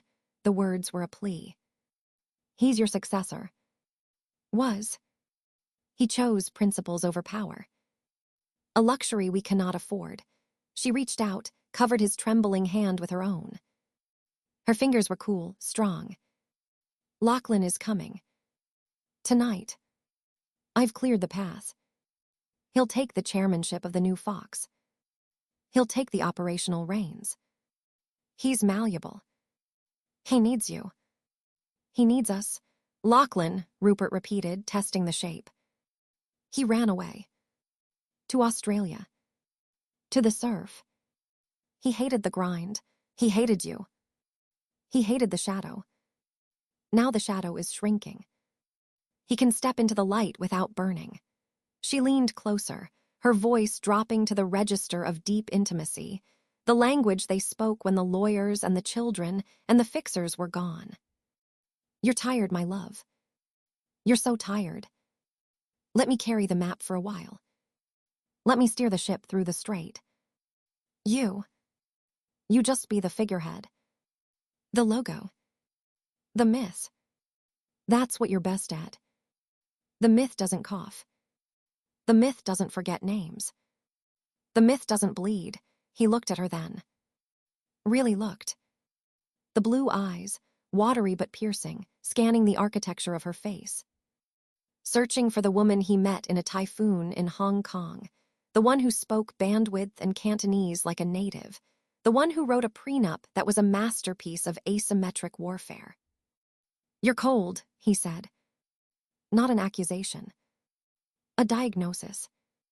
You're the coldest thing I've ever held. And I've held icebergs. I'm clear, Rupert. There's a difference. Icebergs just float. I navigate. She stood up, smoothing the burgundy jacket. 8 a.m. James. Be gracious. Accept his resignation with deep regret and respect for his independent spirit. The statement is on the iPad. Page 2. She turned to leave. Wendi. She paused, hand on the door handle. Grace's drawing. The horse. It had 3 legs. A ghost of a smile touched her lips, the first genuine expression in 72 hours. She's 3, Rupert. Physics is optional. Imagination is mandatory. I'll make sure she adds the 4th leg before she applies to Yale. She left the room, closing the door on the king. In the sitting room, the secure phone buzzed again. A text message, routed through a server in Iceland. From James M. Meeting MOVAD to 7:30. Study. I have the letter. Wendi deleted the message. She walked to the whiteboard, picked up the red marker. She drew a thick black line through the box labeled James, heir apparent. She drew a thick black line through the box labeled PRUE Trust Protector. She circled the box labeled Lachlan Chairman Interim in heavy blue ink.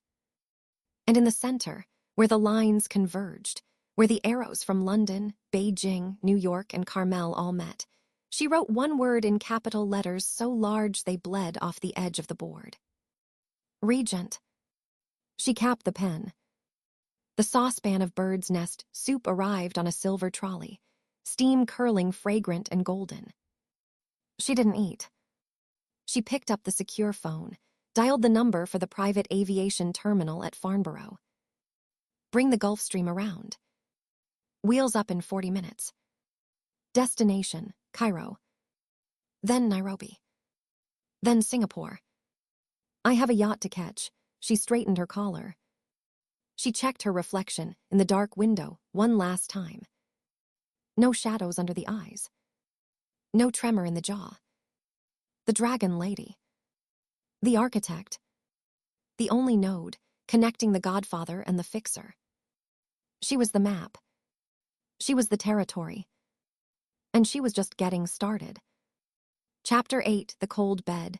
The marine layer clung to the cypress trees like a wet shroud, muffling the Pacific's roar into a low, monotonous hiss. It was the kind of fog that didn't burn off. It just thickened, pressing against the floor-to-ceiling windows of the Carmel estate until the view of Pebble Beach vanished, leaving only the reflection of the room's occupants in the glass. Wendi stood before the window, her silhouette sharp against the gray light. She wore a Brunello Cucinelli cashmere sweater in the color of dried sand, the fabric soft against her skin, the cut impeccably tailored to hide the tension she carried in her shoulders. In her hand, a cup of Longjing tea, first flush, hand-picked, brewed at exactly 80 degrees Celsius in a gaywen she had brought from Beijing, steamed silently. She didn't drink it. She watched the vapor curl and dissipate, a metaphor she was too tired to unpack. Behind her, the master suite breathed the silence of a museum. The bed, a California king draped in fret linens the color of bone, had not been shared in 14 months. Not since the night Rupert had woken at 3:00 a.m., clutching his left arm, his face the color of the fog outside. The myocardial infarction had been minor, the cardiologists had said, a warning shot, but the light in his eyes had changed that night. The predatory gleam, the terrifying, boyish delight he took in the hunt, whether for a newspaper, a deregulation bill, or a woman, had been dampened. In its place sat a heavy, wet calculation. He was 72. The actuarial tables were no longer abstract. She heard the shuffle of slippers on the travertine floor before she heard the breath. Rhythmic. Labored. The sound of a machine running on reserve power. Wendi, she didn't turn. Rupert. You should be sleeping. The doctor said, the doctor is a fool who thinks a statin is a personality trait. He stopped beside her, closer than he had stood in months. He smelled of old spice, cedar, and the faint, metallic tang of blood thinners. He wore a navy silk robe, monogrammed RM, the collar fraying at the edges. The fog. It's bad for the joints. Come back to bed. I'm not tired. You're never tired. That's the problem. You treat sleep like a hostile takeover target. Something to be minimized, stripped for parts, and discarded. His voice was a rasp, the famous baritone reduced to a whisper by the scarring on his vocal cords from the intubation. She turned then. The profile was familiar. The heavy brow, the nose broken playing rugby at Oxford, the jawline that had once seemed carved from granite. Now the skin hung in loose folds over the bone. The liver spots mapped the back of his hands like continents on a shrinking globe. He looked small. The Leviathan beached. The joint venture committee meeting is at 8, she said, her voice flat, stripped of the melodic lilt she used for heads of state and tech billionaires. Lachlan is flying in from Sydney. He wants to discuss the digital reel, estate vertical. James has sent a memo from London, 12 pages, arguing for the spin-off of the Australian mastheads. I have annotated it. He's wrong about the tax implications in New South Wales, but right about the brand erosion. I've drafted the counter-memo. It's on your iPad. Rupert blinked, the movement slow, deliberate. Since when do you brief me on my own children's memos? Since you stopped reading them. She held his gaze, unflinching. Since you started asking me what I think you should think. A muscle in his jaw twitched. The old fury, banked but not extinguished. I built this empire on knowing what to think before anyone else knew there was a thought to be had. You built it on owning the pipes, Rupert. The pipes are rusting. The water is data now. And data doesn't care about your byline. He stepped closer, invading her personal space, a power move that would have felled prime ministers. And who taught you about the pipes? Who gave you the map? You did. And I thank you for it. Every morning, when I check the trust valuations, she didn't blink. But the map is obsolete. The territory has shifted. He stared at her, the blue eyes watery but piercing. For a second, she saw the ghost of the man who had cornered her in the Star TV control room during the typhoon, the man who had looked at her not as a subordinate, but as the only other general on the field. The intimacy of shared strategy. The aphrodisiac of mutual competence. Then the moment fractured. His hand rose, trembling slightly, hovering near her cheek. He didn't touch her. He never touched her anymore. Not since the hospital. The physical act had become a reminder of what was failing. "You're cold, Wendi," he whispered, using the name no one else was allowed to speak. Colder than the fog. Colder than Beijing in January. I am pragmatic, Rupert. You taught me that sentiment is a liability on the balance sheet. I am merely auditing the assets. Assets, he spat the word. Is that what we are? Is that what I am? An asset to be audited. She picked up the tea, finally, taking a precise sip. The bitterness bloomed on her tongue, clean and sharp. We are a merger that has run its course. The synergies have been captured. The integration is complete. The only question remaining is the divestiture strategy. He flinched as if struck. The hand dropped to his side, fist clenched. Divestiture. You're filing. I opened the file 6 months ago. You knew that. You saw the binder on the desk in the New York office. Red leather. Project Horizon. I thought it was a contingency. A negotiation tactic. You always negotiate. His voice cracked, a sound of pure, unexpected grief. We negotiated the prenup. We negotiated the trust structure for the girls. We negotiated the split of the company. I thought we were negotiating this. There is no this left to negotiate, Rupert. There is only the management of the decline. Yours. And the management of the ascent. Mine. She set the cup down on a side table, the click of porcelain on marble loud in the quiet. I have an appointment in 45 minutes. In Monterey. A helicopter is waiting on the lawn. An appointment. The words were flat. With whom? A partner. A potential investor in the new fund. Tech. AI. The space you refuse to understand. A man. A CEO. 38. Stanford Engineering. Built a unicorn, sold it, building another. He understands the terrain. She smoothed the non-existent wrinkles on her sleeve. He asked me to dinner. I said yes. The silence stretched, filled only by the foghorn somewhere far below on the hidden coast. A low, mournful bellow. He knows you're married. He knows I'm Wendi Deng.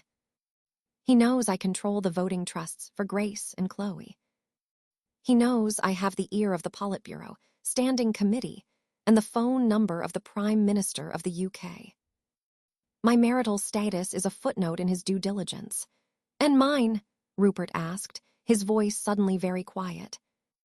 Am I a footnote? You are the chairman emeritus of News Corporation. You are the father of my children. You are the most formidable opponent I have ever faced. She finally looked at him fully, the mask of the strategist slipping, just for a heartbeat, revealing the woman from Suzhou who had once hidden in a coal cellar while red guards screamed upstairs. But you are not my future. And you haven't been my present for a long time, he sagged. The broad shoulders, the engine of 1,000 boardroom conquests, curled inward. He looked, suddenly, simply like an old man dying in a drafty castle. The girls. Grace. Chloe. You'll take them. They are mine. The trusts are in my name. The New York apartment is in my name. The London house is in my name. I wrote the documents, Rupert. I signed your initials where you were too tired to read the clauses. She said it without triumph. Just fact. They stay with me. You have the yacht. You have the ranch. You have the company. You won the world. I just made sure I own the ground the world sits on. He laughed then, a wet, hacking sound that turned into a cough. He covered his mouth with a monogrammed handkerchief. When he pulled it away, there was a speck of bright red on the white linen. He stared at it. Blood. On the monogram. Poetic, call doctor. Bernstein.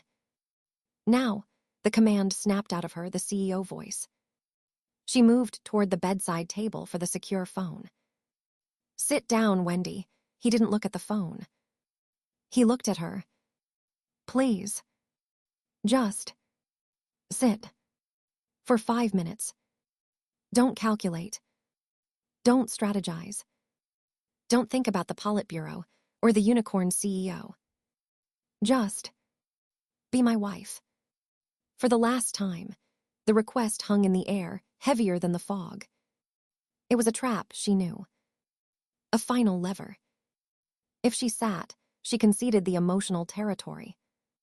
She validated the narrative that this was a tragedy, a love story gone wrong, rather than a successful corporate raid. It would make the divorce filings messier. It would give Prue and Lachlan ammunition in the court of public opinion. The dragon lady abandons the dying lion. She looked at the chair. She looked at the helicopter pilot visible through the window, checking his watch. She looked at the red leather binder on the desk in her mind's eye, the tabs labeled liquidity event, governance transition, non-compete waiver, freedom of movement. She thought of Cherry Lee in a modest Beijing apartment, wrapping dumplings for the new year, sending a WeChat voice note. Wang Ji, the plum blossoms are early this year. Come see them before they fall. She thought of Jake Cherry, 20 years gone, sending a Christmas card every year without fail, addressed to Mrs. Murdoch, his handwriting shaky now, wishing her peace. She thought of Grace, 12 years old, fierce and sharp, asking over breakfast, Mama, why does Papa look at you like you're a ghost? She thought of the exit strategy file. The clean break. The speed. The silence. No, she said. The word was small. Final. Rupert closed his eyes. The fight drained out of him visibly, the air leaving a punctured tire. No. Of course not. I wouldn't either. He turned, the silk robe whispering against the floor, and shuffled back toward the bathroom, toward the regimen of pills and machines that kept the heart beating. He paused at the door, his back to her. The helicopter, he said. Don't keep the unicorn waiting. Time is the only asset we can't buy more of. The door clicked shut. Wendi stood alone in the gray room. The silence rushed back in, louder than the fog horn. She didn't cry. She didn't sway. She didn't reach for the tea. She walked to the desk. The red leather binder sat there, innocent as a prayer book. She opened it. The tabs were crisp. The spreadsheets perfect. The legal language airtight. She had drafted every clause herself, in the dead of night, while he slept beside her, dreaming of headlines. She picked up the Mont Blanc pen, his gift 20 years ago, for the contracts that matter, and turned to the last page. The signature line. Wendi Deng Murdoch. She didn't sign Murdoch. She signed Deng. The ink dried instantly in the dry, fog-heavy air. She closed the binder. She picked up her Birkin, Himalayan Niloticus crocodile, matte white, the hardest leather to source, the hardest to maintain. She checked her phone. One message from the pilot, wheels up in 5. Weather clearing inland. One message from the unicorn CEO, Alex, table reserved at Aubergine. 7:30. Looking forward to picking your brain on the China regulatory landscape. And seeing you again. She deleted Alex's message. She would dine alone. She needed to review the Lachlan memo one last time before the 8:00 a.m. call. She needed to call Chao Kung in Shenzhen about the new data center permits. She needed to video call Grace and Chloe's tutor in New York about the Mandarin curriculum. She walked to the window. The fog was lifting, torn apart by a sudden, sharp offshore wind. The sun, pale and watery, struck the ocean, turning the leaden water into shattered glass. The cliffs of Pebble Beach emerged, stark and golden. She pressed her palm against the cold glass. The condensation warmed instantly under her touch, a perfect, circular handprint on the pane. Proof of life. Proof of heat. Project Horizon, she whispered to the glass. Execute. She turned, the cashmere sweater catching the light, and walked out of the room, out of the house, out of the marriage, her heels striking the stone floor with the precise, unhurried rhythm of a metronome setting the tempo for a new movement. The door to the master suite didn't slam. It clicked shut, sealing the silence inside. On the lawn, the helicopter rotors began to chop the air, violent and loud, dispersing the last of the mist. She didn't look back at the windows. She climbed the steps, ducked under the spinning blade, and strapped herself in. As the skids left the grass, Carmel shrinking below, a toy village on a gray-green blanket, she opened her laptop. The screen glowed. MURDOCH Family Trust Amendment No.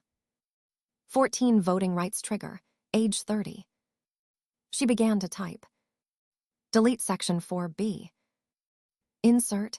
Upon the death of the grantor, voting rights vest immediately in the beneficiaries upon attainment of age 30, notwithstanding any contrary provision in the trust instrument or the bylaws of the corporation. She hit save. Encrypted. Sent to the trust lawyers in Wilmington, Delaware. Copied to her own secure server. Copied to Chao Kung. The helicopter banked east, toward the sun, toward the valley, toward the future. Behind her, on the cliffs, the great house sat silent, a fortress with no one left to defend it but ghosts. Chapter 9. The $1 billion handshake the air in the 48th floor conference room didn't circulate. It was curated. Scrubbed clean by HVAC systems that cost more than the GDP of Wendy's birth province. It smelled of expensive toner, cold brew coffee, and the distinct, metallic tang of fear exuded by very rich men who had suddenly realized they were not the smartest predators in the room. Outside, Manhattan screamed. Sirens, construction, the low-frequency hum of 8 million people grinding against one another. In here, there was only the whisper of turning pages and the scratching of fountain pens on heavy bond paper. Wendi sat at the head of the mahogany table. Not the head, technically. That belonged to Robert Bob Barnett, the white-shoe lawyer whose reputation for eviscerating billionaires was the only reason he'd been hired. But Wendi owned the gravity. She wore a Chanel suit the color of wet slate, collar high, buttons fastened to the throat. Armor. No jewelry save the Cartier tank on her wrist and the diamond studs in her ears. Gifts from Rupert, 1st anniversary, 3rd anniversary. She never took them off. They were receipts. Opposite her, a phalanx of Murdoch legal counsel stretched down the long side of the table. 3 partners from Skadden, 2 from Wachtel, a tax specialist from Cravath. Behind them, the heirs. Prudence sat rigid, a statue carved from ice and bespoke tailoring. Her blonde hair was a helmet. Her eyes, the color of a North Atlantic winter, were fixed on Wendy's throat, searching for a pulse, a swallow, a tell. She held a Mont Blanc pen like a dagger. 2 seats down, Lachlan slouched with performed nonchalance, his frame too large for the Herman Miller chair. He wore a navy suit that strained at the shoulders, the uniform of a man who wanted to look like he'd rather be on a surfboard. But his fingers tapped a rapid, anxious rhythm on the armrest. Tap, tap, tap. He had flown in from Sydney 48 hours ago, summoned by the filing. The prodigal son, recalled to defend the patrimony. James was absent. He had resigned the previous year, fleeing the burning deck of the London scandal, but his shadow loomed over the settlement terms, specifically the trust structures he had helped design, the very traps Wendi was now springing. Rupert was not here. He was in Carmel, 3,000 miles and 3 time zones away, behind the cypress walls of the cliff house. His absence was the loudest sound in the room. A concession. Or a trap. Mrs. Murdoch, Barnett said, his voice a low rumble. We have the term sheet. Page 4, Section 7.2, Non-compete and confidentiality.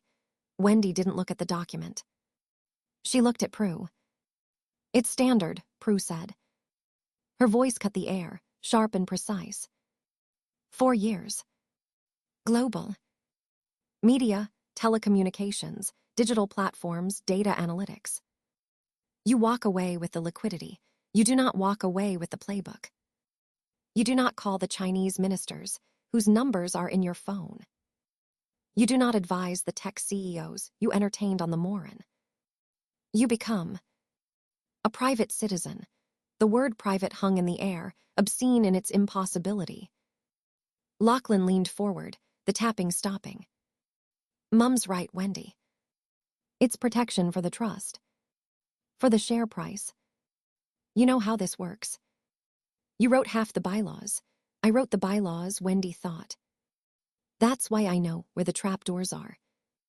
She picked up her fountain pen, a Mont Blanc Meisterstück, black resin, gold nib. A gift from Jake, a lifetime ago. She uncapped it with a soft click. Section 7.2 is struck, she said. Her voice was calm, conversational, the tone she used to order dim sum or direct a satellite launch during a typhoon. Entirely, a sharp intake of breath from the Skadden partner. Mrs. Murdoch, that's unprecedented. The valuation of the settlement, $1.7 billion in liquid assets, plus the irrevocable trusts for Grace and Chloe, is predicated on the non-compete. The board will never approve a payout of that magnitude without a restraint of trade. It's fiduciary suicide. Then the board approves a lower payout, Wendi said. She didn't blink. I don't need the 1.7. I need the clause gone. You're leaving $300 million on the table, Lachlan laughed, a bark of disbelief. For a clause. You're the one who taught us, never leave money on the table. Wendi capped the pen. Click. Lachlan, she said, using his first name, a calculated intimacy that made Prue's jaw tighten. The money is numbers on a screen. The clause is a leash. I don't wear leashes. Not from the party. Not from the IRS. And certainly not from my ex-husband's daughter. She's not your ex-husband's daughter, Prue said, the ice cracking into a shard. She's my father's wife. Soon-to-be ex-wife. And she is trying to dismantle the very architecture that protects this family's voting control. Prudence, Barnett warned. Let's keep to the term sheet. The term sheet is the architecture, Prue shot back, standing up. She leaned over the table, palms flat on the polished wood. You want board seats on the new Fox entity. You want observer rights on the News Corp Trust. You want the freedom to take meetings in Beijing, in Riyadh, in Palo Alto, without reporting them to the General Council. You are asking for the keys to the kingdom after you've divorced the king. Wendi stood up too. She was shorter than Prue, smaller than Lachlan.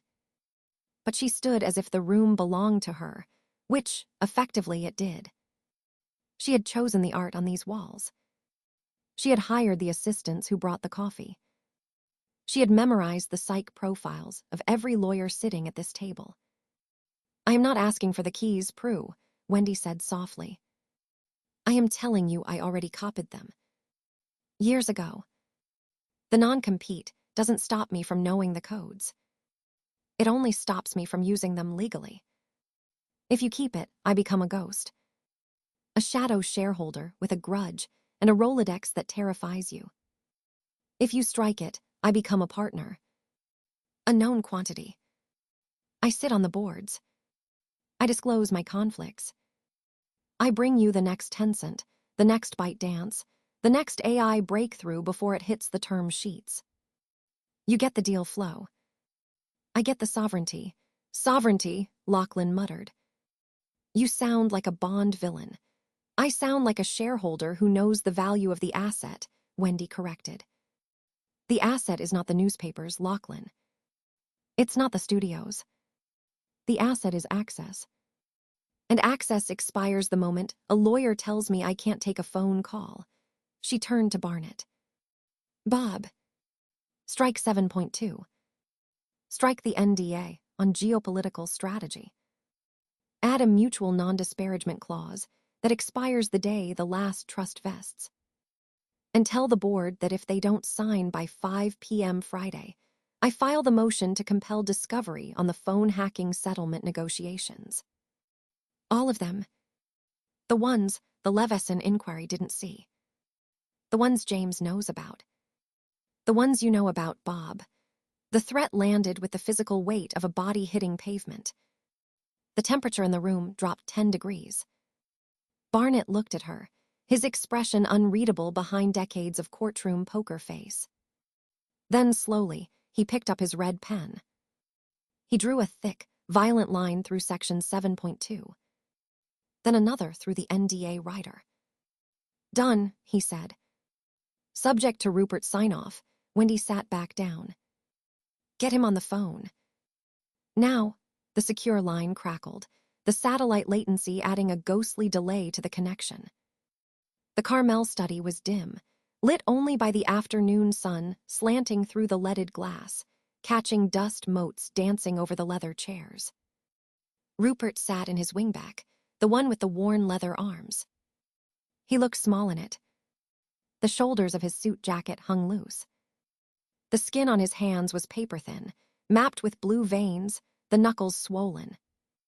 He held the handset to his ear with his left hand. His right hand rested on the manuscript of his memoir, ghostwritten, heavily edited, the lies negotiated like treaty terms. Hello, Keith, Rupert said. His voice was a rasp, the Australian vowels worn smooth by decades of transatlantic telephony. Put her on, a pause. The click of a transfer. Rupert, Wendi, just her name. No endearment. No title. The sound of two people who had shared a bed, a boardroom, a yacht, 2 daughters, and a decade of global warfare, reduced to a single syllable. The lawyers say you're holding up the settlement, Rupert said. Over a non-compete. You're costing yourself $300 million, love. For pride. For freedom, Wendi corrected, her voice dropping to the register she used only for him. Low. Intimate. Dangerous. You know what that clause means. It means I call you before I take a meeting with Mas Yoshi-san. It means I ask permission to fly to Beijing. It means I am still your employee. You are the mother of my children, Rupert said. You have the trusts. The girls are set for life. Grace's trust vests at 30. Chloe's at 30. You engineered it. You won the game. Why keep playing? Because the game doesn't end at the settlement, Rupert. It ends when I decide it ends. A long silence on the line. The sound of the Pacific wind hitting the cliff face, transmitted through the phone's microphone. A gull cried, distant and mournful. You're leaving me, Rupert said. Not a question. A statement of fact, delivered with the flatness of a coroner reading a toe tag. I filed the papers 3 weeks ago. I know. I read them. Irreconcilable differences. A dry chuckle, wet at the edges. 40 years in the news business, and I never thought that phrase would apply to me. I thought we were indestructible. We were a merger, Rupert. Not a marriage. Mergers dissolve when the synergies run out. Synergies. He tasted the word like poison. Is that what Grace is? A synergy. Chloe. Grace and Chloe are the only real thing we ever built, Wendi said, the steel in her voice softening just a fraction. Everything else was. Architecture, Architecture, he repeated. You always did see the blueprints before the bricks. I liked the view from the penthouse. I didn't realize you were buying the land underneath it. I bought the land so the penthouse wouldn't fall on my father's head, she said. The reference to Suzhou, to the engineers, to the apartment seized in '89. The bedrock. And so it wouldn't fall on the girls' heads. And your father. Your mother. In Beijing, they are safe. The villa in the Western Hills is paid for. The medical care is arranged. Chao Kung visits them weekly. They want for nothing. Chao Kung, Rupert spat the name. Your brother, the fixer. The ghost. He still scares me, Wendi. And I've stared down prime ministers and presidents. He scares you because he loves me, she said simply. And he has no board to answer to. Only me. Lucky you, Rupert murmured. To be loved like that. Unconditionally. Without a contract. The words hung in the fiber-optic cable between New York and California. The truth of it, the only unconditional love in her life came from a shadow operator in Shenzhen and a childhood friend in a Suzhou apartment block. Jake was gone. The children were growing into strangers.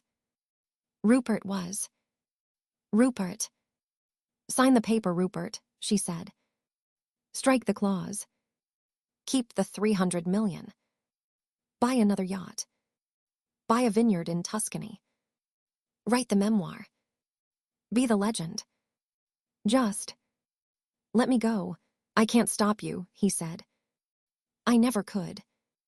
Not from the moment you walked into that Star TV office in '98 and told me my Chinese strategy was amateurish. You were the only one who ever talked to me like I was an employee who needed firing. And you were the only one who didn't fire me for it. Because I needed you. I needed the way you saw the world. The way you saw me. His voice dropped to a whisper, barely audible over the static. You made me feel relevant. Powerful. Young. You were my oxygen tank at the bottom of the ocean. And you were my visa to the surface, she replied. We breathed for each other. But we can't breathe for each other forever. Eventually, one of us has to swim. I'm too old to swim, Wendi. Then float. You're good at floating. You've been doing it for 80 years. A sharp intake of breath. A cough rattling in the chest. Tell the lawyers. Tell Barnett. Strike the clause, Rupert said, the fight draining out of him, leaving only the hollows. Give her the board seats. Give her the freedom. Tell Prue. Tell Prue to stand down. It's over. She won. Rupert, sign it, Keith, Rupert shouted suddenly into the room, away from the handset. Sign the bloody thing. I'm not dying in a courtroom fighting my own wife over a clause she wrote herself. The roar faded. The line went dead quiet, save for the heavy, ragged breathing of an old man. Rupert, Wendi asked. Her hand tightened on the handset, knuckles white beneath the slate cuff. Rupert, are you? I'm here, he gasped. Just. Give me a moment. The pills. The heart, she waited. She, the architect, the strategist, the woman who had stared down the Central Propaganda Department and the Leveson inquiry and the combined might of the Murdoch heirs, sat in a glass box in Midtown and waited for a dying man to catch his breath. Wendi, he whispered, back on the line. Come to Carmel. Before the ink is dry. Come say goodbye. Properly. Not through the lawyers. Not through the children. Just. Us. The request shattered the last of the protocol. The carefully constructed wall of the exit strategy file cracked. I have a board meeting at 4, she said. The Uber Investment Committee. Then a dinner with the Crown Prince of Abu Dhabi. Cancel it, he said. Please. Wenji. Come home one last time. The name. Wenji. The factory girl. The girl from Suzhou. The name, no. one else was allowed to use. Not even her mother. She closed her eyes, saw the soot-stained concrete of the courtyard, smelled the coal dust and steamed buns, felt the cold iron of the factory grate against her palm.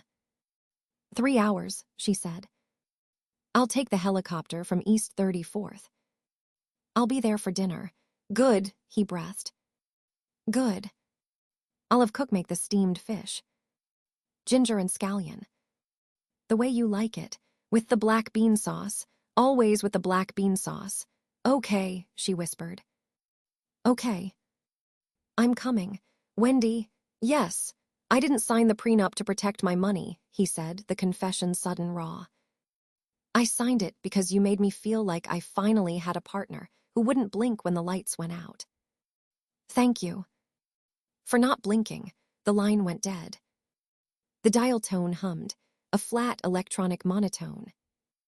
Wendi placed the handset back in its cradle with infinite care. She sat still for a long moment, the slate suit impeccable, the Cartier tank ticking seconds into history. Then she opened her briefcase. She pulled out the exit strategy file, a thick red folder, tabbed, indexed, color-coded. She didn't burn it. She didn't shred it. She simply closed it, snapped the brass clasps shut, and placed it in the bottom drawer of the credenza, behind the boxes of tax returns and the framed photo of Grace and Chloe at the Great Wall. She stood up. She straightened her collar. She checked her reflection in the floor-to-ceiling window. Manhattan spread out below, a grid of light and steel, the empire she had helped build, the empire she was now leaving behind to build her own. Bob, she said to the lawyer, who had been standing silently by the door, pretending not to have heard. The clause is struck. The settlement stands at 1-7. Wire the first tranche tomorrow. I have a flight to catch. Mrs. Murdoch, Barnett said, a rare note of awe in his voice. You just gave up $300 million for a dinner. Wendi picked up her Birkin bag, crocodile, Himalaya Niloticus, a gift from Rupert on their 10th anniversary. The most expensive handbag in the world. She didn't look at it. She didn't caress it. She wore it like a sidearm. Bob, she said, opening the door. You don't understand the deal. I didn't give up $300 million. I bought the only thing in the world that isn't for sale. She walked out of the conference room, past the paralegals, past the associates, past the phalanx of Skadden and Wachtel partners who parted like the Red Sea. In the elevator, descending 48 floors in 30 seconds, she pulled out her phone. She didn't call her pilot. She didn't call her assistant. She opened WeChat. The green interface glowed in the dim elevator light. Cherry Lee, Maymay, the water is clean today. The smokestacks are gone. They're building a museum on the old number 4 factory site. You should see it. Wendy's thumbs flew across the screen, faster than any Stanford coder, faster than any trader on the floor of the NYSE. Wendi Deng, I'm coming home soon, Maymay. Wait for me. She hit send. The elevator chimed. The doors slid open onto the lobby. The revolving door spun, spitting her out onto the sidewalk, into the noise, the heat, the chaos, the freedom. A black Suburban idled at the curb.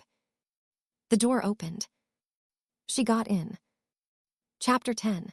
The superconnector the Provence sun did not negotiate.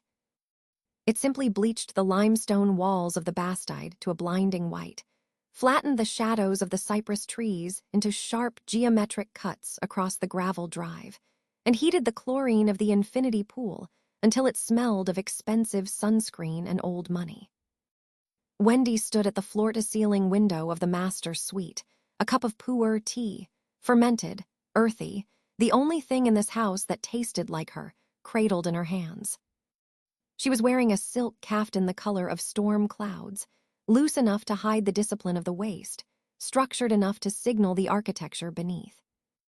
Below, on the terrace overlooking the vineyard rows marching in military precision toward the Luberon Mountains, the future was eating croissants.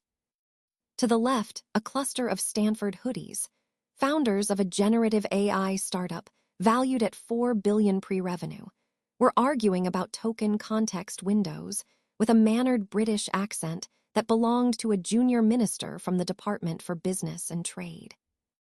To the right, a man in a perfectly tailored Zegna suit who ran a sovereign wealth fund out of Riyadh was listening, rapt, to a woman in head-to-toe the row explaining the regulatory capture strategy for a Hong Kong biotech firm navigating the FDA. And by the olive trees, scrolling through her phone with the bored grace of a princess awaiting a coronation, sat Grace. She was 19. Yale acceptance letter framed in her bedroom back in the New York duplex. Summer internship at a top-tier VC firm on Sand Hill Road, secured not by a phone call from Mom. Wendi had refused to make it, a point of fierce pride, but by a warm introduction from the Riyadh fund manager, who owed Wendi a favor from a 2018 restructuring of a distressed media asset in the Gulf. The node, Wendi thought, the phrase tasting of iron and honey. Not the center. The connection. She set the tea down on a side table. Antique Louis XVI, purchased at a Sotheby's auction where she had bid against a Qatari sheik, and won because she had read the provenance report and knew the gilding was a 19th century replacement, lowering the value by 12%. Information was territory. She had learned that from Rupert. She had perfected it without him. The sliding glass door whispered open. The scent of lavender and hot stone rushed in, displacing the climate-controlled sterility of the room. Mammon. The tea is getting cold. Again, Grace's voice. Mandarin. Perfect tones, Beijing standard, the R curling like smoke. A deliberate choice. At Yale, she spoke a flawless, slightly flat mid-Atlantic English. Here, in the presence of the mother, she code-switched. Armor for both of them. Wendi turned. It is poor, Grace. It improves with temperature. Like certain investments, Grace smiled. It was a rare expression, tight at the corners, reserved for the inner circle. She looked like Rupert, those heavy hooded eyelids, the stubborn set of the jaw, but the eyes were Wendi's. Dark, fathomless, calculating the exit strategy before the meeting started. She wore a simple white linen shift, no jewelry, hair pulled back in a low knot. The uniform of the new guard. The minister from London is asking about the semiconductor supply chain, Grace said, stepping onto the cool travertine.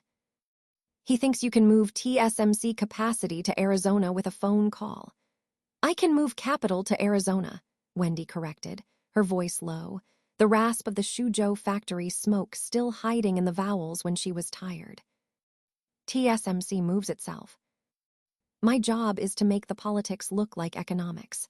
And the Riyadh Fund wants exposure to Chinese consumer data without the CFIUS headache. I'm selling them a gateway. A legal structure. A veil, Wendi gestured vaguely toward the terrace. The biotech woman doctor. Lee, she has the phase III data for the CAR-T therapy. She needs the Saudi money to build the Guangzhou factory. The London minister needs the AI startup to open a UK headquarters so he can announce jobs of the future before the election. The AI founders need the Chinese clinical data to train their models. They are all standing in a circle, holding hands, terrified to let go. I am the one who unlocks the door, Grace nodded, scanning the groups. You're charging rent on the air they breathe. I am charging liquidity on the trust they lack, Wendi said sharply. There is a difference. Rent is passive. Liquidity is power. She watched her daughter's profile. The sharp intake of breath. The micro-expression of dismissal. Mother, you are explaining the obvious. Good. Let her be arrogant. Arrogance was a shield. Wendi had built this vineyard, this portfolio, this life as a fortress. Grace needed to know how to man the walls. Speaking of liquidity, Grace said, pivoting. The Yale essay. The personal statement for the "What is it?" The senior essay prize. The one for the Jackson Institute. Wendy's spine straightened. The trap. The test. She had known it was coming since the acceptance letter. Write about a person who has influenced you. The standard prompt. The minefield. I assumed you would write about your father, Wendi said carefully. The mogul. The legacy. It is the obvious narrative. The king. Grace laughed a short, sharp sound. Papa is a case study in great man theory collapse. Boring. Predictable. Everyone writes about Papa. Prue wrote about Papa. Lachlan wrote about Papa. Even James, in his rebellion, defined himself by Papa. She turned, pinning Wendi with those Murdoch eyes. I am writing about the architect. The woman who looked at the king's board, saw the checkmate in 7 moves, and rewrote the rules of the game so the queen didn't need the king to win. The air in the room thinned. Wendi felt the old adrenaline spike, the one that hadn't fired in years, not since the pie thrower in London, not since the Carmel study. This was different. This was the final audit. And what, Wendi asked, her face a mask of jade, is the thesis? Grace pulled her phone from her pocket. Not a printed draft. The digital original. She swiped, enlarged the text, and held it out. The screen glare caught the sunlight. Read it, the gesture said. Judge it. Try to edit me. Wendi took the phone. The glass was warm from Grace's hand. She began to read. The land beneath the throne, my mother, does not keep a diary. She keeps a spreadsheet. It is a living document, color-coded by jurisdiction, risk profile, and human capital leverage. Row 1402 is labeled Grace Education, Yale. Column F reads, Outcome Sovereign Operator, not diplomat, not executive, sovereign operator. When I was 6, we were on the yacht, the Morin, anchored off Sardinia. A storm came up, violent Mediterranean, the kind that swallows small boats. My father, the captain of industry, stood on the bridge, shouting orders into the radio, fighting the sea. He was fighting a force of nature with ego. My mother was in the galley. She wasn't baking cookies. She was on a secure satellite link, speaking rapid-fire Mandarin to a Port Authority official in Shenzhen, English to a lawyer in the Caymans, and Cantonese to a shipping magnate in Hong Kong. She wasn't fighting the storm. She was rerouting the supply chain so that when the storm passed, our docking fees were waived, our fuel was discounted, and the customs inspection for the art crate in Hold 3 was lost in the system. She came up to the bridge afterwards, smelling of espresso and ozone. My father was red-faced, trembling with the exertion of command. She handed him a towel. She didn't say good job, she said. The berth in Genoa is confirmed. The tax exposure on the European assets is neutralized. The children are asleep. You can sleep now, Rupert. He slept. She stayed awake. She always stays awake. People call her a survivor. They use the word ruthless. They talk about the green card marriage, the divorce settlement, the Wendi slap. They see the tactics. They miss the strategy. My mother does not want a throne. Thrones are fixed assets. They are targets. They require a court, a guard, a lineage. They are heavy. You cannot move a throne when the ground shakes. My mother wants the land. She bought the vineyard in Provence not for the wine, but for the water rights to the aquifer beneath it.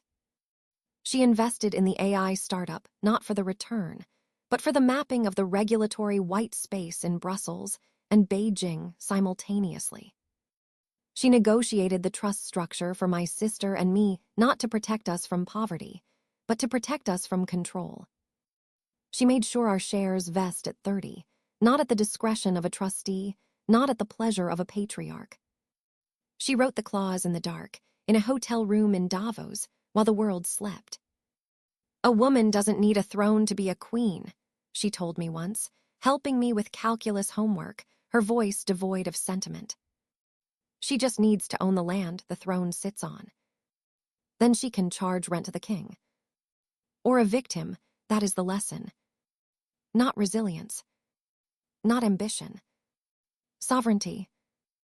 My father taught me how to build an empire. My mother taught me how to survive its collapse. I am not the heir apparent. I am the freehold. And I owe the deed to the woman who cleared the title. Wendi finished reading. The screen swam slightly, a distortion at the edges of her vision. Not tears. She had cauterized the tear ducts decades ago in a Stanford dorm room when Jake Cherry had wept over the divorce papers, and she had signed them with a Montblanc pen, dry-eyed. This was something else. A pressure behind the sternum. A cracking of the permafrost. She handed the phone back. Her fingers were steady. Control. Always control. It is accurate, Wendi said. The highest praise in her vocabulary. The aquifer clause. The vesting schedule. You found the Cayman filing. I have Bloomberg terminal access, Grace said, pocketing the phone. And I have Chow Kung's encryption keys. Uncle Chow sends me the redacted board minutes for my birthday. Chow Kung spoils you. Uncle Chow knows who signs the checks for his logistics contracts in the Pearl River Delta. Grace tilted her head. Is it too blunt? The evict him line. Wendi looked back at the terrace. The London minister was laughing now, clapping the AI founder on the shoulder. The Riyadh fund manager was signing an NDA on an iPad held by Dr. Lay. The pieces clicking into place. The node functioning. No, Wendi said. It is the only honest line in the essay. Submit it, Grace exhaled, a long, slow release of tension. Good. Because I already did. 5 minutes ago, Wendi smiled then. A real one. Small, crinkling the corners of her eyes. Of course you did. You don't ask permission. You inform the board of the executed resolution. I learned from the best. They stood in silence for a long moment. The lavender scent intensified. A cicada sawed in the heat. Grace, Wendi said, the tone shifting. The tech founder. The one in Palo Alto. The one with the quantum computing startup. You've seen him 3 times this month. Grace's face closed. The shutters descending. Arthur. He's smart. He builds things that don't exist yet. He doesn't care about the Murdoch name. He doesn't even know who Rupert is, really. He thinks Fox is an animal, and the prince, the one from the Gulf, the one who sent the falcon, a distraction. He wants a trophy. I want a co-GP on a fund. We negotiated. He folded. I walked, and the financier, the one from the hedge fund in Greenwich, boring. He talks about alpha. I talk about ontology. We have no language in common. Wendi absorbed the data. Pruned the branches. Good. Keep the quantum founder. The others are noise. But remember, I know Mammon. Grace's voice softened just a fraction. Keep them at arm's length. Never let them see the spreadsheet. Never confuse the counterparty with the partner. The only deep romance is the one you have with your own sovereignty. Wendi felt a sudden, sharp pang. Deep romance. The phrase she had used with Rupert in the dark, the lie they told each other to justify the merger. And now Grace had weaponized it. Turned it into doctrine. Grace, Wendi said, reaching out, her fingers brushing the cool linen of her daughter's shoulder. The only deep romance is the one you have with yourself. Sovereignty is just the word we use for self-respect when the stakes are billions. Grace covered Wendi's hand with her own. The skin was warm, dry, strong. The grip was firm. Not a child holding a mother. A partner sealing a deal. Then I am very rich, Mammon, Grace said. Because I respect myself entirely. She released Wendi and turned back toward the terrace. Now, if you'll excuse me, the London minister is drifting toward the AI founders. If I don't intercept him, he'll promise them a knighthood in exchange for a board seat and doctor. Lee will walk on the Saudi deal. I need to restructure the conversation. She walked away, hips swaying slightly in the linen, the movement economical, purposeful. She didn't look back. She didn't need to. She knew the terrain. Wendi watched her go.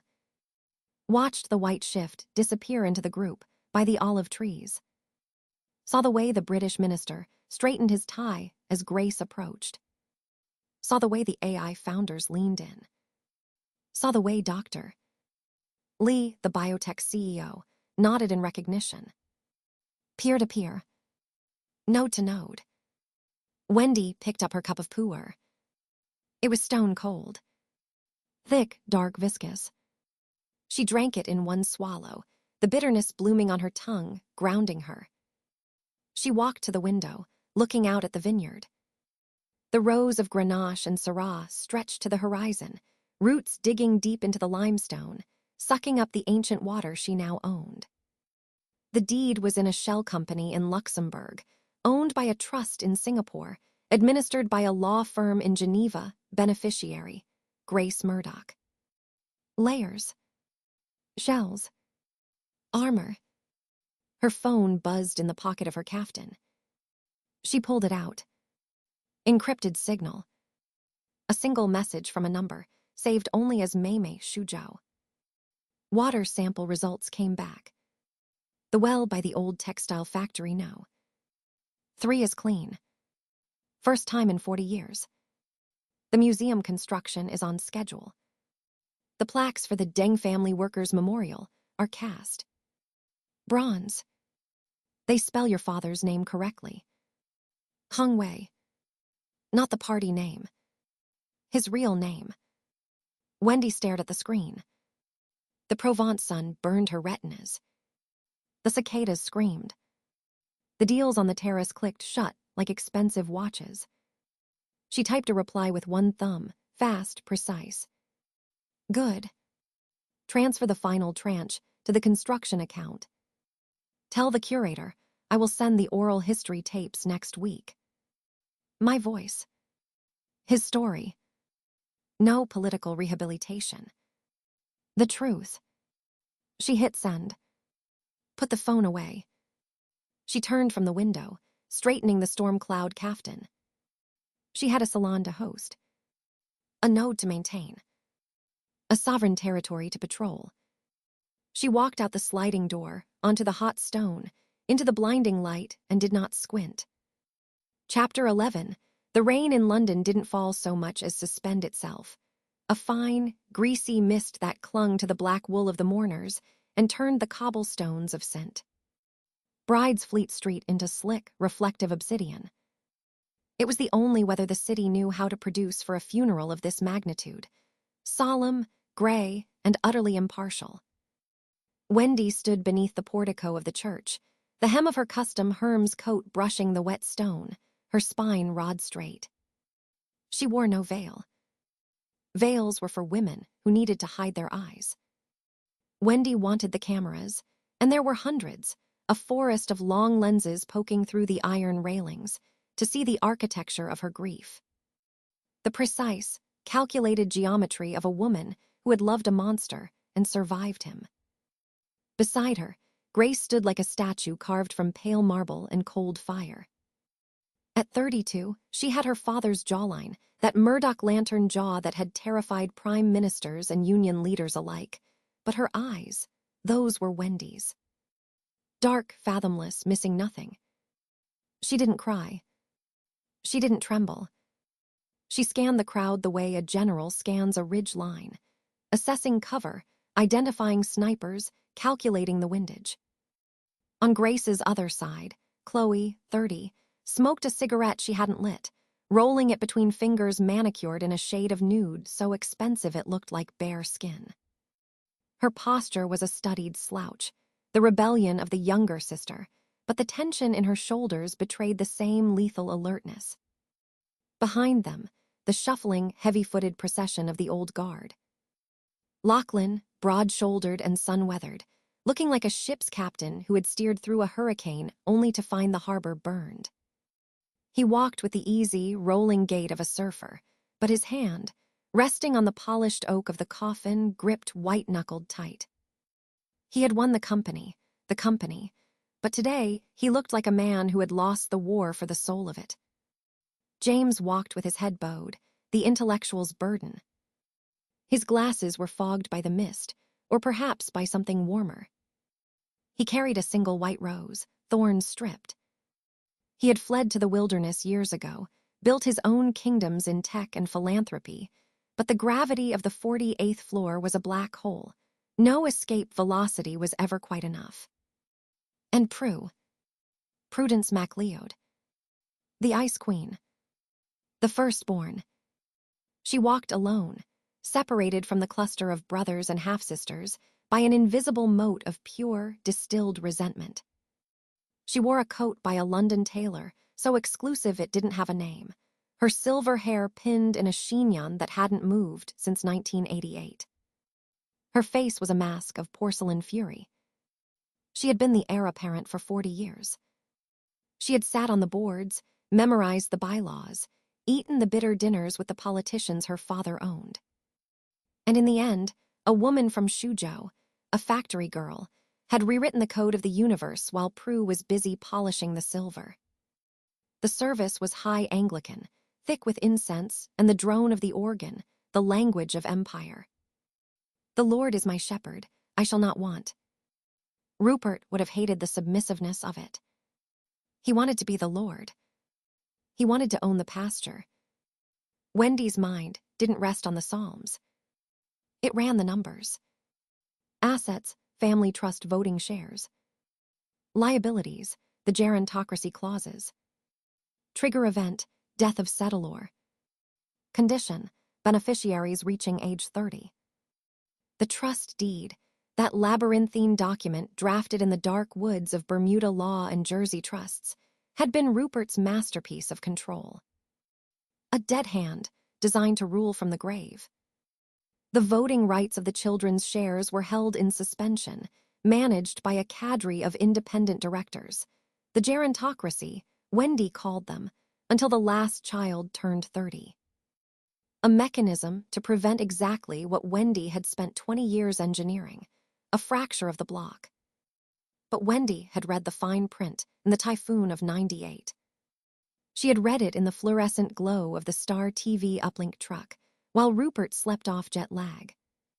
She had seen the loophole in the vesting schedule, a single, innocuous subclause regarding independent trusts established by a spouse for issue of the marriage. She had drafted the independent trusts for Grace and Chloe herself in the Carmel study, while Rupert napped by the fire. She had seeded them with Fox shares, Disney shares, cash, and, crucially, voting proxies that sprang to life the moment the girls hit 30. Grace had turned 30 in November. Chloe in March. Rupert had died in June. The math was brutal, elegant, final. As the coffin lowered, the rain intensified, drumming on the umbrellas of the press. Wendi felt a hand slip into hers. Cold fingers. Strong grip. Grace. No words. None needed. The signal had been sent. The order executed. Check. The wake was held at the Savoy. The river room. Gold leaf, crystal, the smell of expensive cigars and older whiskey. The air was thick with the suffocating perfume of power transition. Wendi moved through the room like a shark in a reef, silent, inevitable. She didn't eat. She didn't drink. She collected intelligence. She paused by a pillar, observing the cluster around Lachlan. The CEOs. The editors.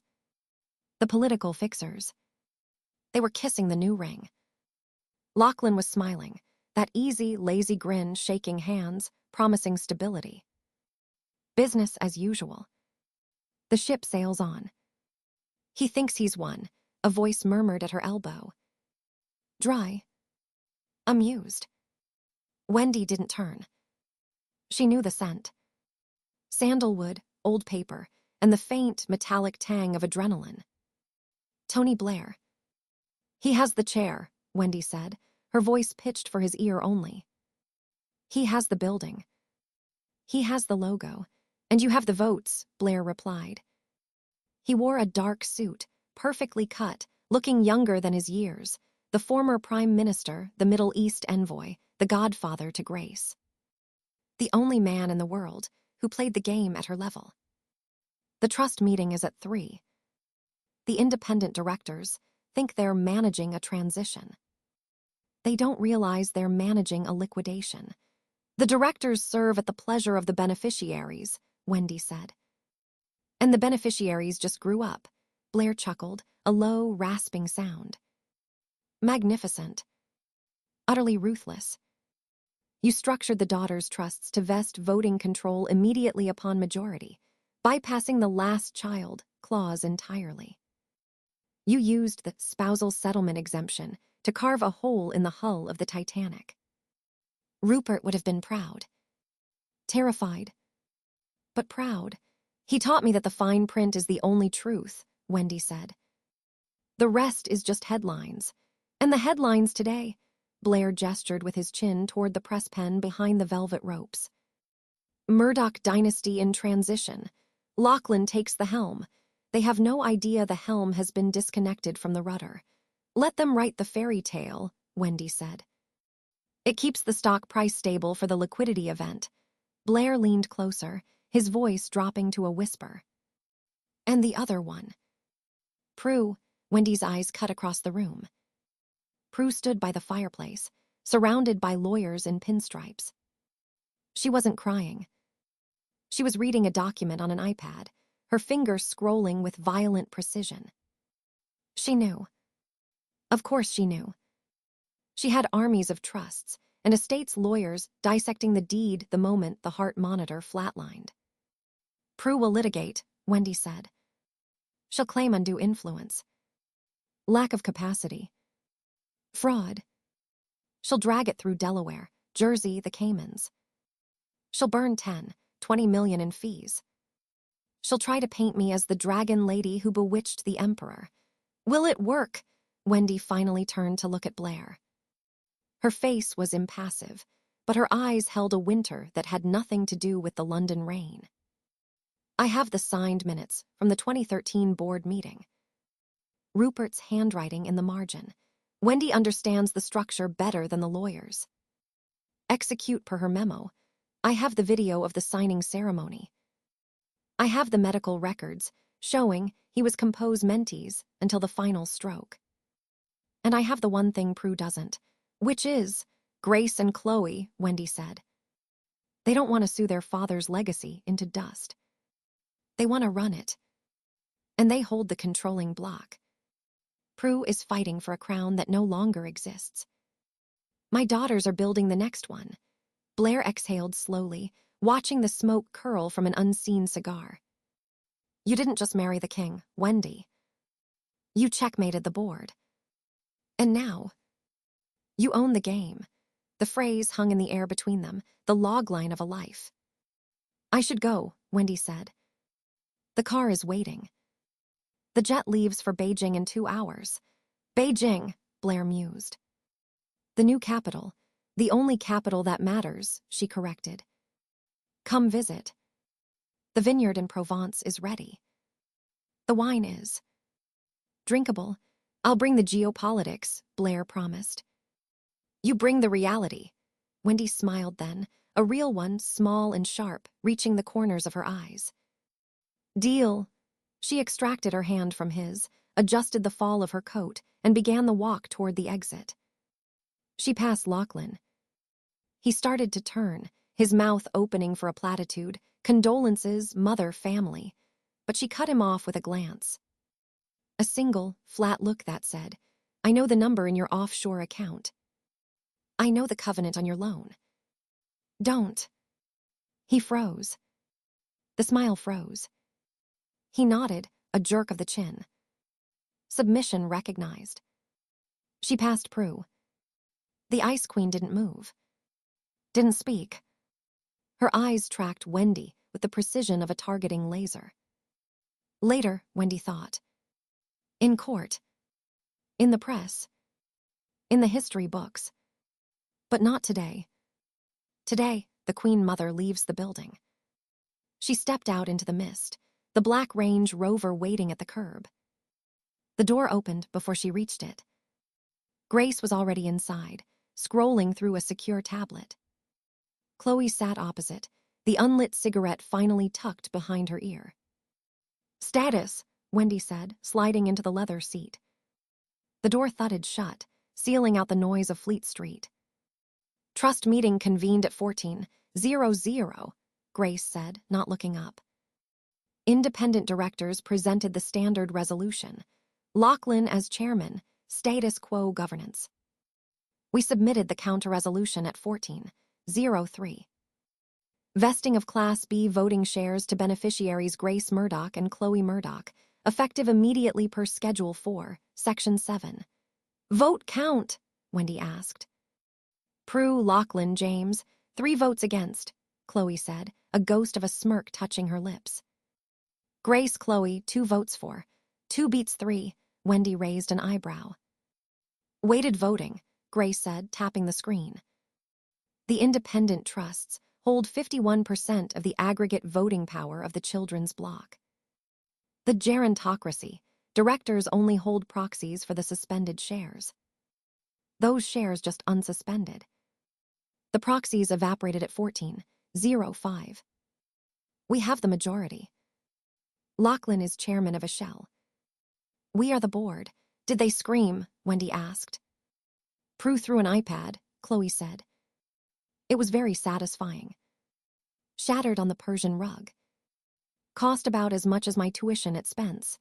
Good, Wendi said. She leaned back, the tension in her shoulders, held rigid for 14 years, for 25 years, for a lifetime, finally, imperceptibly releasing. Secure the proxies.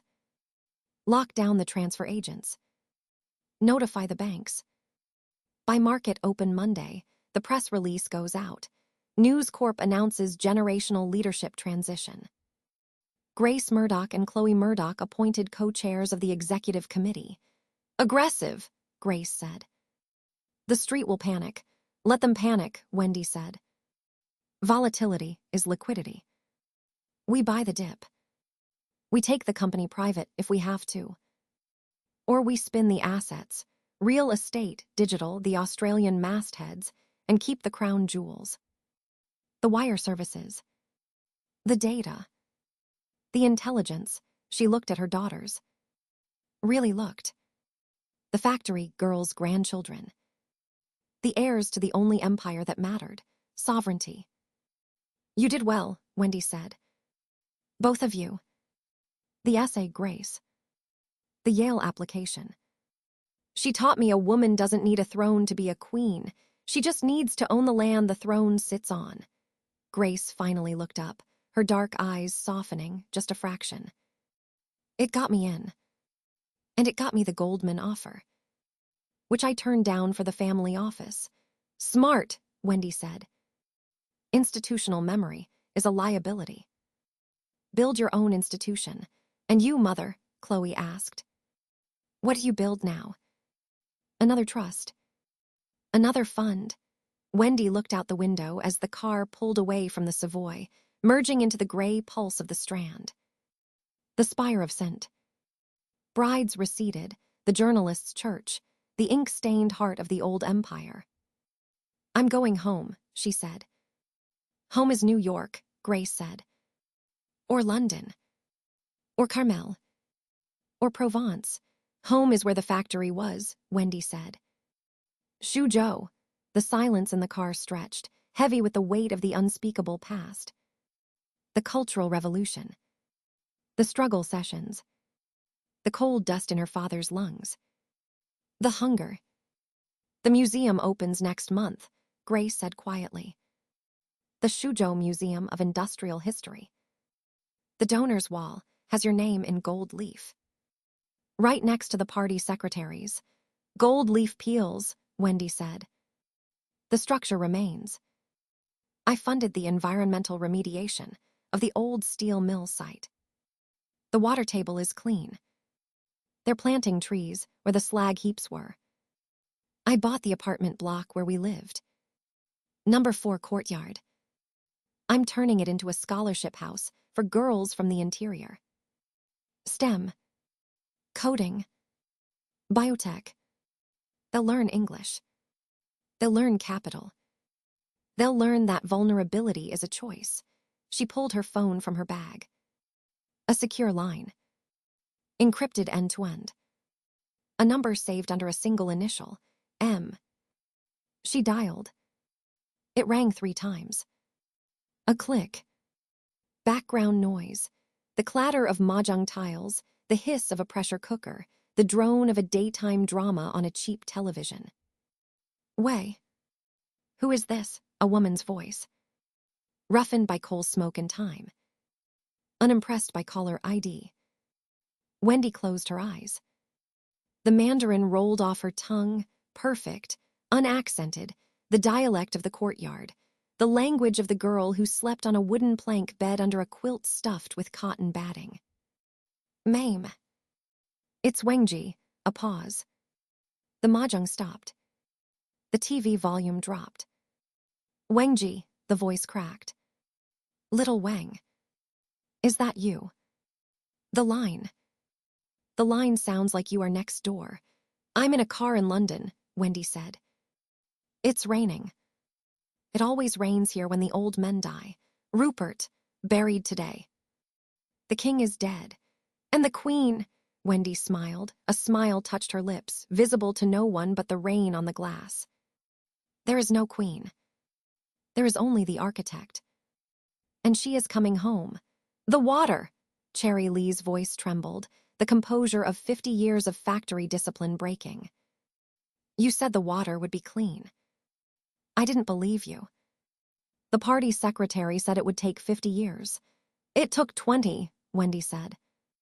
And $30 million. And a phone call to the Minister of Ecology in Beijing that I made from the yacht in the Mediterranean. The factory is a museum, Meimei. The smokestacks are sculpture. The river runs clear. There are fish in it. I saw the satellite photos.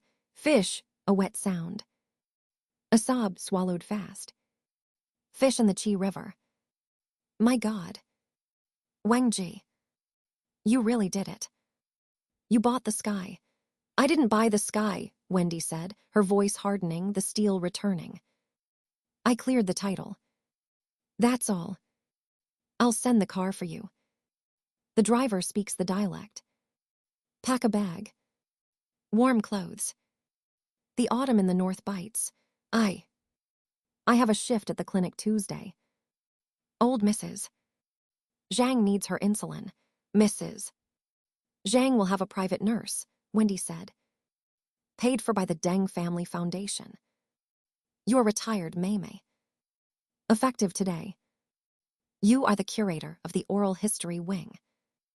Your job is to tell the girls in the scholarship house what it felt like to eat coal dust for dinner.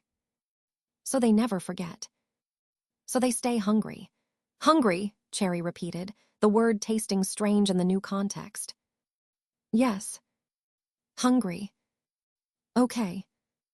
Wengji. Okay. I will pack. The red sweater. The one you sent. It still fits. Good, Wendi said. See you in 3 days.